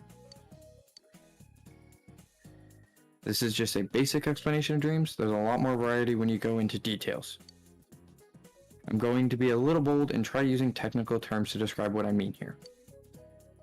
The dreams that are based upon things you are aware of and help you think about them are called compensatory. Compensatory. Okay, English major. Conversely, non-compensatory compensatory dreams are the ones that help you sort out potential problems from external sources. non-compensatory. English, please, today. Dreams don't reflect the conscious mind, but can still be helpful in their own way. Those are the complete dreams, the dreams that your unconsciousness delivers to the consciousness. There are also incomplete versions that are shown to the consciousness as well. There are reiterative dreams, which show events from real life. It's pretty much your memory replaying itself. Psychological dreams are dreams you have because... Physiological dreams are dreams you have because of physical influences on your body while you're sleeping, like putting your hand into hot water. So to recap, compensatory and non-compensatory dreams, along with reiterative and physiological dreams. Sorry. I just want you to keep trying to say that word. It's really fucking with my head, and I don't know why. I'm gonna type it into Google, and immediately it's gonna fucking click. Compensatory. It's compensatory. That's such a weird word. That's such a like an odd word. It's like compensate, but it's compensatory. It's compensatory. You fuck. Compensatory? It's compensatory. Oh, well, I guess that works too. Compensatory. That's why I was fucking with my head so much. I didn't understand what you were saying. Compensatory. Listen. No, compensatory. Compensatory. We're learning stuff today. Stop arguing and keep reading. But compensatory is an important word. But the loaf of milk is Angie. Alright. Yeah, I'm angry. Oh, she's accepted that it was a loaf of milk. Yep, we've won. We've won. Clip it, please. You don't need to remember all the details, Milk. Just remember that there are several types and levels of dreams. I'm not milk. You forgot one. Twitch. Whack. I see your students are getting better. I didn't expect this comment from any of you. I wasn't gonna bring it up, but now it looks like I have no choice. So prepare yourselves and listen up. I'm prepared. Jung did describe a very special type of dream. I know the word it's prophecy, but it's prophetic. Yeah. Thank you. Prophetic. James. The other types had explanations that made sense, although it may take some effort to figure them out. But it's hard to give a reasonable explanation of prophetic dreams. Prophetic dreams predict the future. But there is no explanation given as to how anyone can actually predict events that they have no possibility of knowing. Some trick in a Norreus report, even after going through these, Jung was left with the fact that they exist. Oh my god, it's clipped. However, instead of denying or ignoring that type of dream, he tried to expound upon it. In the process, he began to look for the existence of telepathic power. But that's for another time. Thanks, Marks. So you see, there are some dreams that not even Jung was able to explain. Jung's achievements span all sorts of places, so it's easy to go off track. Let's get back onto dream analysis. Now, I'm sure that after hearing all of this, some of you out there want to start analyzing your own dreams. I don't blame you. Is it really possible? Let's say you had a certain dream and continue from there. For this example, you've had a dream in which your father turned into a lizard man. Sitting at the dinner table, old lizard dad is sitting there like normal, talking about the next vacation you'll take. After seeing this powerful image, you feel that this dream has to mean something and search for an answer. So you check books and search the web for things about lizards and dreams, looking for template interpretations. But Jung warned about this interpretation is only a one-sided analysis. After all, lizards might hold some deep personal meaning to you that isn't the same to other people. So, continuing on the lizard dream, are lizards too creepy?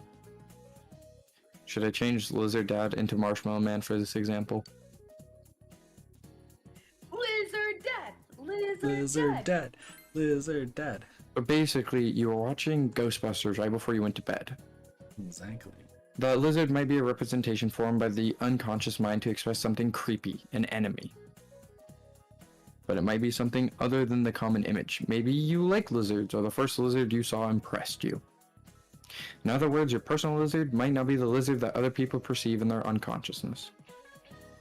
The more we use the word lizard, the more uncomfortable I start feeling. Is that bad? Lizard? Hey, I'll replace it with milk from now on. No! I don't. So, is this thing you see in your dream a symbol, or are you dreaming about the thing itself? Without figuring out the difference, you'll have a hard time figuring out what your dreams are trying to say. That is to say, your unconscious isn't calling you out, but you either aren't hearing it or you're taking it the wrong way. Sorry, your conscious is calling you out. Jung proposed a method to solve this problem. The method is called association. In this method, you ask the individual to expand upon the personal experiences that they might have with image and dreams. In regards to the milk, what do you think of when you hear the word milk? What did it look like? What do you remember about it? Basically, you talk with the person and expand upon the meaning of the dream, leading to a deeper interpretation. Jung also proposed another method, noting that dreams are stories created by the unconscious. Just as dreams are stories created by the unconscious for the individual, he took notice that there were stories created by the unconscious for the collective. These stories are ancient mythology. He advocated the method of comparing dreams to myth. This is known as amplification. If a dream in question is hard to interpret by personal experience, looking at similar myths may lend a hint about its meaning. Not only myths, but fairy tales and the like are also used. Using these past examples and archives, you should supplement the dreams and interpret them. Accurate dream interpretation using both association and amplification is extremely difficult. Long conversations and personal counseling are necessary, and the analyst must be proficient. I must say that dream interpretation is not an easy task. Wake interpretations may be fun, but they lack credibility. While it is important to lend your ear to the unconscious, being tied down by an inexperienced interpretation would actually make the dream harmful. Now then, it looks like it's time, and that's it for today. Bye, Edogawa. Dreams are fucking cool, especially if you can remember them. The biggest telltale is somebody who doesn't have dreams, like myself. It's not that my mind has nothing to tell me, it's that there's a lot to speak of the fact that I don't have dreams. Correction, I don't remember them, because you always have dreams. You physically cannot sleep while not dreaming. Yep. And this is where we get into REM sleep. It's crazy. Alright, Kit, take us home. Yeah. All ready for the last one? Yes. I'm very Deeper into Jungian psychology, the round off Persona 4 Golden. At least Alright, the first one. Milk, read it for us. No. This is all me! Hello there, everyone. It's time for Mr. Edogawa's TV classroom. Alright, Cheese, take it away. Okay. What? Do it. Never mind. No, you're good. Like I said, not gonna let Cheese, dude. Yeah, I'm supposed to be the student here, Doge. Exactly. Are Everyone you loves student? Jungian psychology, an invitation to the you that you don't know. The final lesson, our grand finale, deeper into Jungian psychology. Is this ever going to end? It's hard to say, isn't it? Now then, let's begin the lecture. Ventala Space Cadets? Do you not know what that's referencing? No. Sadness. Star Wars? What is it referencing? No. It's the only It's time I not ever Star said it. Wars. I hate you. I hate you for saying Star Wars. Star Trek?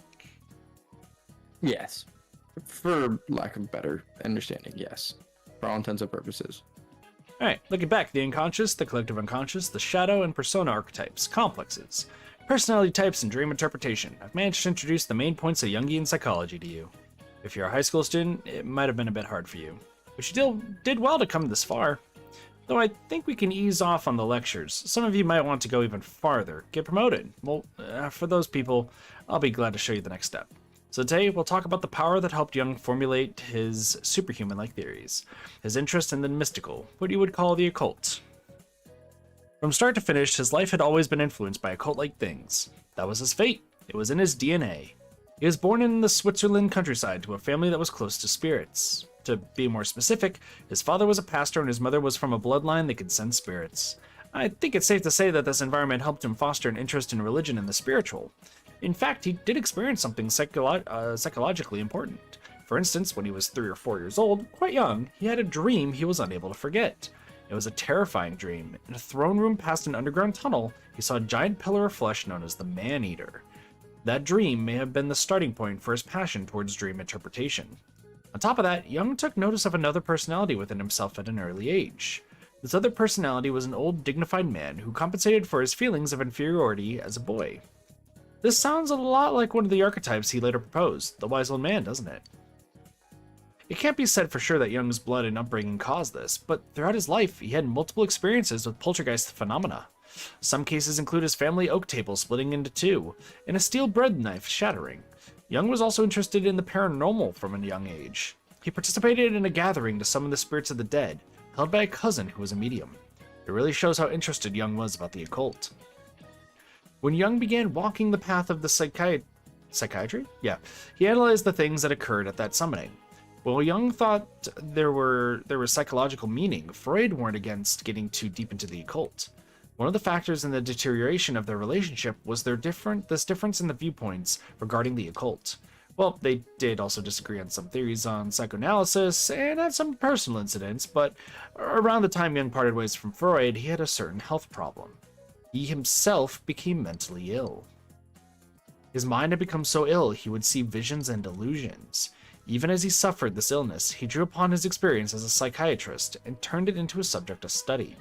So what kind of visions did he see? Let me introduce one of them. There was a time where he saw visions of Europe ending with a giant flood. A few months later, the First World War broke out. His vision became a reality. It seems like a prophetic dream, doesn't it? Young interpreted this occurrence as the result of the unconscious sensing the incoming danger of the war. During this time, he also came across ghosts. According to him, after a group of ghosts burst into his house, he then spent 3 days writing an essay. In a sense, he acknowledged the existence of ghosts, but he saw those ghosts as projections of his unconscious. Treating people as a psychiatrist, sometimes he came into experiences that surpassed rational thought. Young was interested in things like that as well. I'll relate a well-known anecdote about Young as an example. This happened when he was talking with a female patient, interpreting her dreams. She was talking about a golden scarab in a dream, and at that moment, an actual beetle flew into the room. When this occurred, her mind was altered, and so was the treatment. Young took notice of this mechanism of coincidence. This meaningful coincidence leads to synchronicity and constellation. Young intertwined these with archetypes and theorized about we're skipping that, maybe some other time. Young was also interested in Eastern religion and ideology, which was a rare study at the time. Hindu philosophy, Zen ideology, Chinese fortune-telling, alchemy, his inspirations came from everywhere. Take the mandala, for example. That's a type of art in the Buddhist and Hindu religions, usually with many gods or Buddhas drawn out in them. He realized that there was a similarity between the structure of that art and the treatment he underwent during his illness. Young knew from experience that you can see the state of the mind through painting a circle. He found a common point between drawing a circle and mandalas. It seems he tried expanding his knowledge of relations that science couldn't explain by reading the I Ching, a Chinese system. Young's ideas of synchronicity and meaningful coincidences were influenced by the I Ching. Now then, when talking about Young's achievements in the occult, you can't not mention alchemy. Alchemy is a magical technology that people dreamed of long ago, famously to turn lead into gold. Young interpreted the principle of the process as a representation of individuation. The influence of alchemy on Young is obvious, as he has left several works on alchemy. He really took interest in the alchemic concept of the union of opposites, things of opposite properties eventually becoming one complete object. That idea became one of Jungian psychology's roots. Going this far in, you almost feel that all this talk of his occult study is rather mild. Young built up his original knowledge not only through psychiatric study, but by digging deep into the occult. He sure had a lot of energy. Not only did he take on ancient things like mythology, but he even integrated new mysteries into his studies. Modern mysteries such as UFOs. Their very existence is doubtful, but Young tried to explain the existence of UFOs, and his results were, well, I'll make this short. UFOs are icons of postmodern anxiety coming from the collective unconscious. UFOs are the modern-day mandala. To sum it up, perhaps you'll be able to understand what that means with the knowledge you've gained from these lessons. To illustrate how deeply Jung delved into the experiences of ancient ideology and theology. In his later years, he attended Eranos, an intellectual exchange for all sorts of thinkers all across the world. He directly and continually exchanged ideas and opinions with some of the best scholars in a number of fields. I think that's supposed to be Jung and not Yund. Jung associated with a variety of famed minds even outside of Eranos. The author Hesse, the physicist Pauli, and many big politicians were among his associates outside of his field. His achievements, influenced by a variety of people, have surpassed the borders of psychology and psychiatry.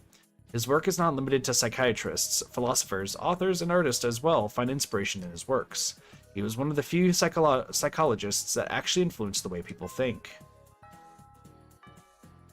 This final lecture was a lot to swallow, but if anything I said interests you, I encourage you to look it up. I'm sure something deep within your conscious will change or give the opportunity to change. Oh, and because these lessons are all my own personal opinions, I end on a disclaimer that no effects are guaranteed. Until we meet again, all that stuff. That's it. That's the big thing. Is this is all just a thought experiment. Nothing is guaranteed because something we find out 10 years from now might completely invalidate all of this. But currently, Jung's been pretty much spot on for the past 100 years or so, I'd say. Okay, so Freud is deemed the father of psychology because Freud came up with a lot of different ideas, and you being mentally ill didn't just mean that you were, possessed by a demon. There was a mind aspect to it, and Jung fixed a lot of his father's problems. So isn't there one more thing we have to do? His mentor's problems, you meant? I said father because he was the father of psychology, but yes. Oh, yeah. This is the epilogue we already saw last time. Yeah, no, but you said there was another quiz show? You said there was a bonus? No, that was the finals. I just said we had the playoffs and the finals. Yeah, no, we're all set. Yay! Congrats, Kit. Yay, thanks, Doge. Thanks, Cheese. I'm sorry if we bullied you, Milk. I'm just thinking. So all I'll say is that if that's what this should do. It should cause you to think. Being honest, if you ever have to write something that might interest you for a school paper or anything, and if not even if you've just Persona, whether it's Persona 3, 4, 5 or the previous ones, sure. I'm gonna say mainly 3, 4, and 5 because that's what most people have played or seen. Honestly, look into Jungian psychology. Write about your experiences with Jungian psychology, if it actually interested you. Psychology is a deep, winding path that can lead down a lot of rabbit holes. Mm-hmm. Personally, I took psychology on a whim because it was a free A, and it led me down the path of actually really, really enjoying psychology and really learning tips and tricks how to deal with people.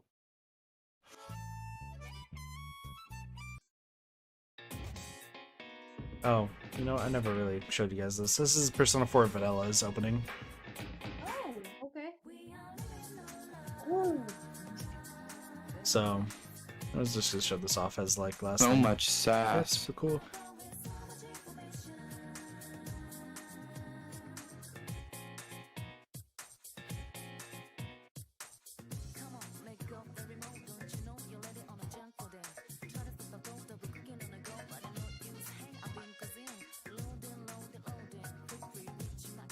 Can we watch the Persona 4 Golden intro after this?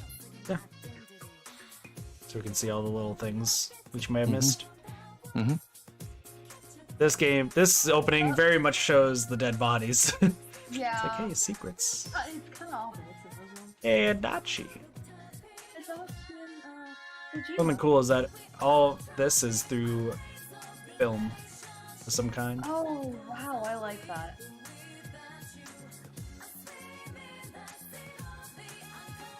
Oh, no, though. Boink.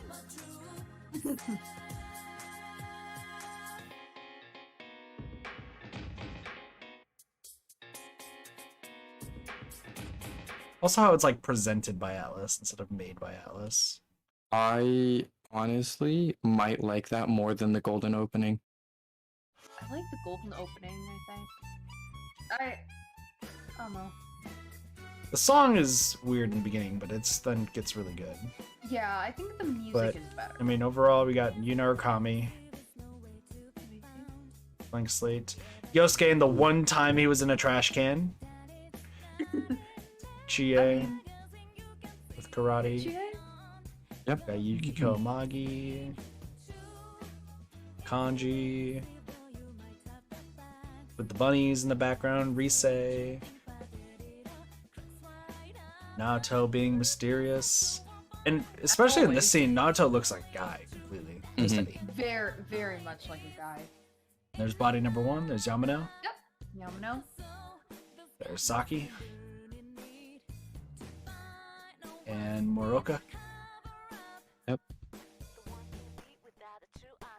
And Marie. And then the scooters.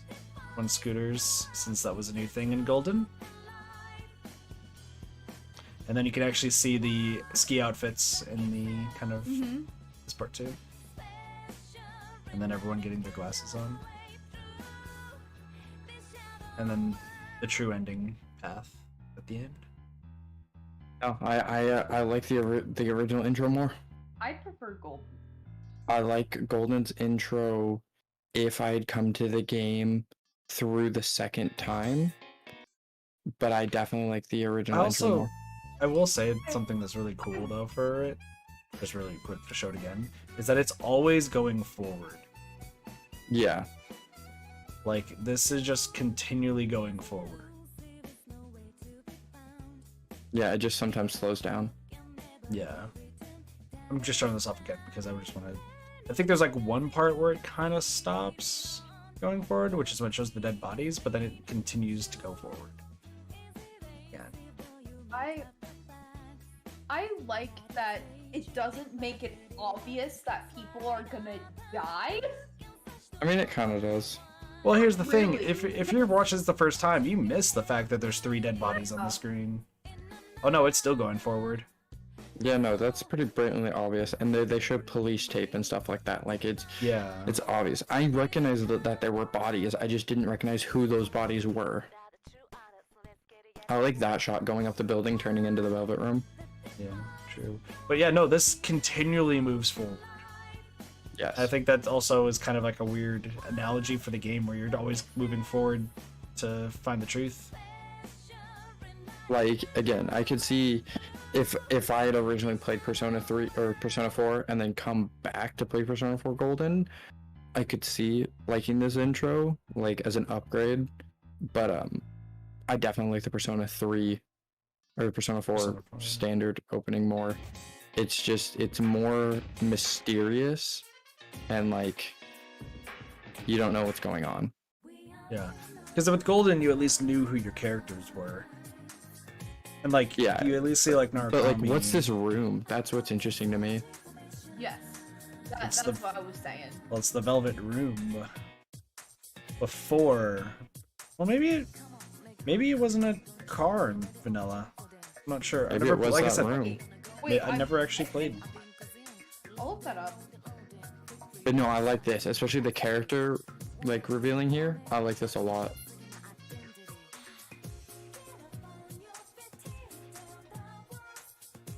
And I like that you only really get one body. Which it happens your first couple of days in game, so it's not a big spoiler. And on the 30th it shows police, not necessarily a second body. Showing kind of like everyone's personalities a little bit. Mm-hmm. And then Naoto just being angry, tantrums. And I like their use of Izanagi a lot. Izanagi's Yeah, the big one. It's still a car. So Still the car. So yeah, no, I like Also, I wanted to show this real quick. This was when we first got our Persona. If you look in the background, That's all the spirits for Namatame, Adachi, and Narukami. There's like some little things. I mean, we do. Do we'll My do, like, Awakening. Play My Awakening. Daily Personamations.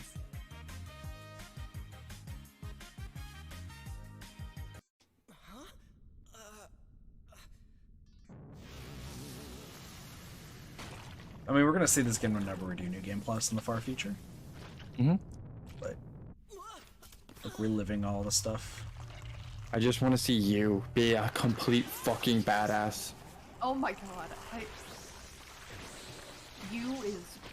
I love how creepy they made the first shadows. I know.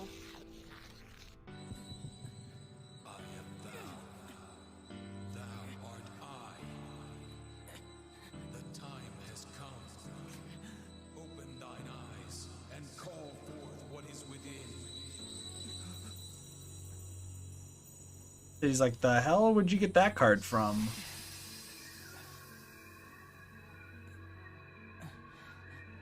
I also like that the card is framed like it's a soul to the shadow, or a window to the soul, sorry.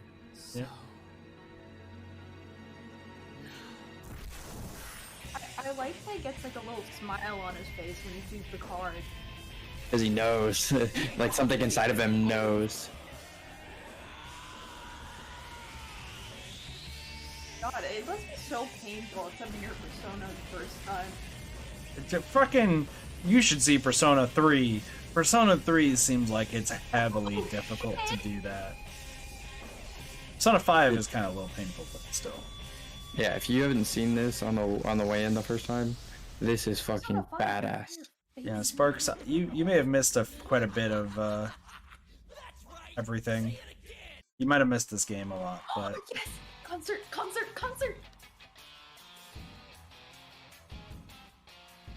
you gotta watch the series. The VODs are coming up soon.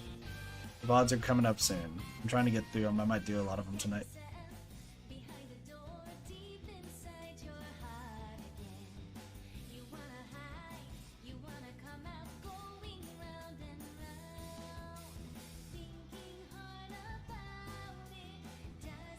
It looks like we're on the far right. No, It'll give us a wide shot eventually. yeah.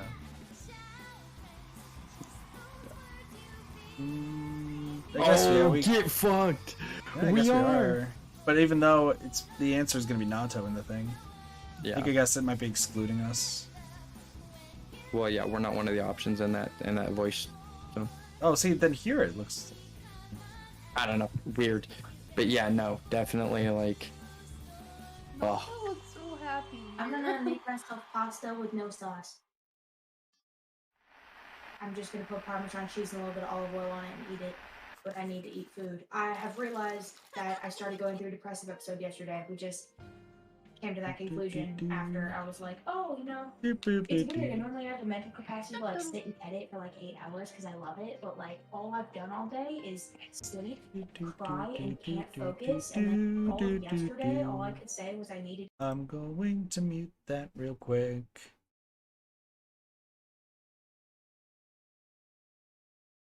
what is Kid doing?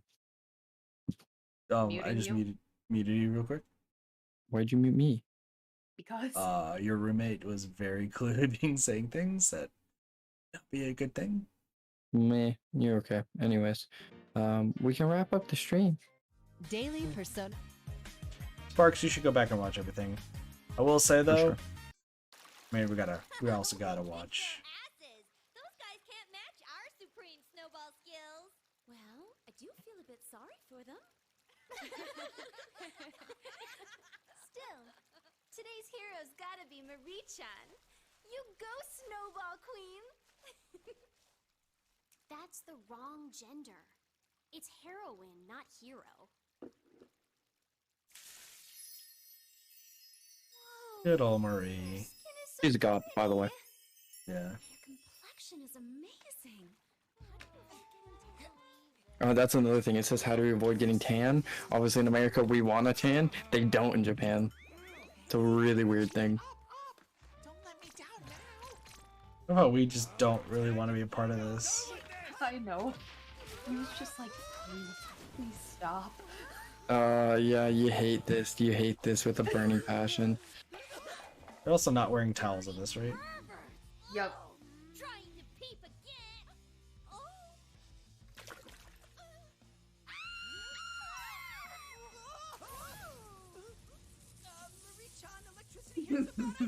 Disgusting. It's a great idea. I hate you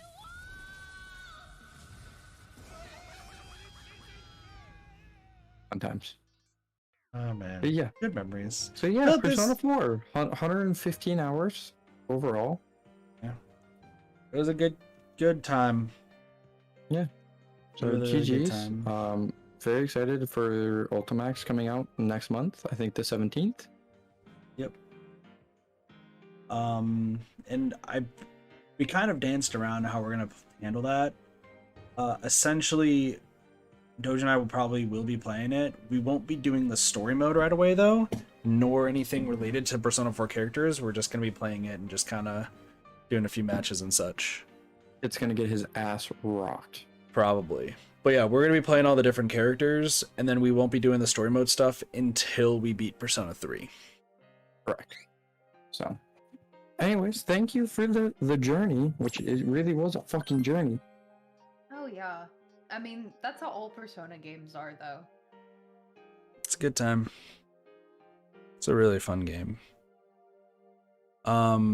As for me, I'm actually gonna be ending off the stream because me saying out loud that, oh, I need to get VODs done made me realize that, holy shit, I really need to get VODs done. So I'm gonna work on a bunch of stuff for tonight, and then tomorrow we'll be back. I'm actually gonna bounce out the call because I'm gonna say what we've got going on tomorrow. But thank you guys for joining. Yeah, thank you again, Kit. Thank You have a good rest of your night, alright? Y'all too. See y'all later. Peace out. See ya. Night, cheese. Night. And we all leave the call. Okay. So here's the gist. If you did !Darkit like you did earlier, Sparks, you would have saw that we were gonna do Genshin and probably something else. I'm not really feeling it today. I just wanted to get Persona 4 Golden done, but we will be doing that tomorrow. So tomorrow we're gonna be playing Skyward Sword. And the whole thing is, from what I understand for tomorrow, it says that my shift is from 9 o'clock to 5. 9 to 5, typical shift. However, it's actually not that long. It's actually, from what I understand, rather short. Like really, really short. So what will happen is once I get back home from work tomorrow, we're gonna just jump right into Skyward Sword and then do Genshin Impact later, either Genshin Impact or Dead by Daylight that day. And then Wednesday, I'll think of what's gonna be happening there. The schedule will be listed on stream schedule on the Discord, but I just want to let you guys know. I really want to do Skyward Sword though this week. I want to finish that up, and then I want to get started on a few other things. So it should be a good time. It should be pretty simple. The only day this week I should not be streaming, if anything, will be Thursday. And if anything, I'll be streaming Thursday like in the beginning of the day rather than later. Because I work 3 p.m. to 3 a.m. is what it says. So yeah. Anyway, I hope you guys enjoyed Persona 4 Golden. It's a fucking fantastic game. If you haven't played it yourself, you definitely should. You can get it on PC or PlayStation Vita.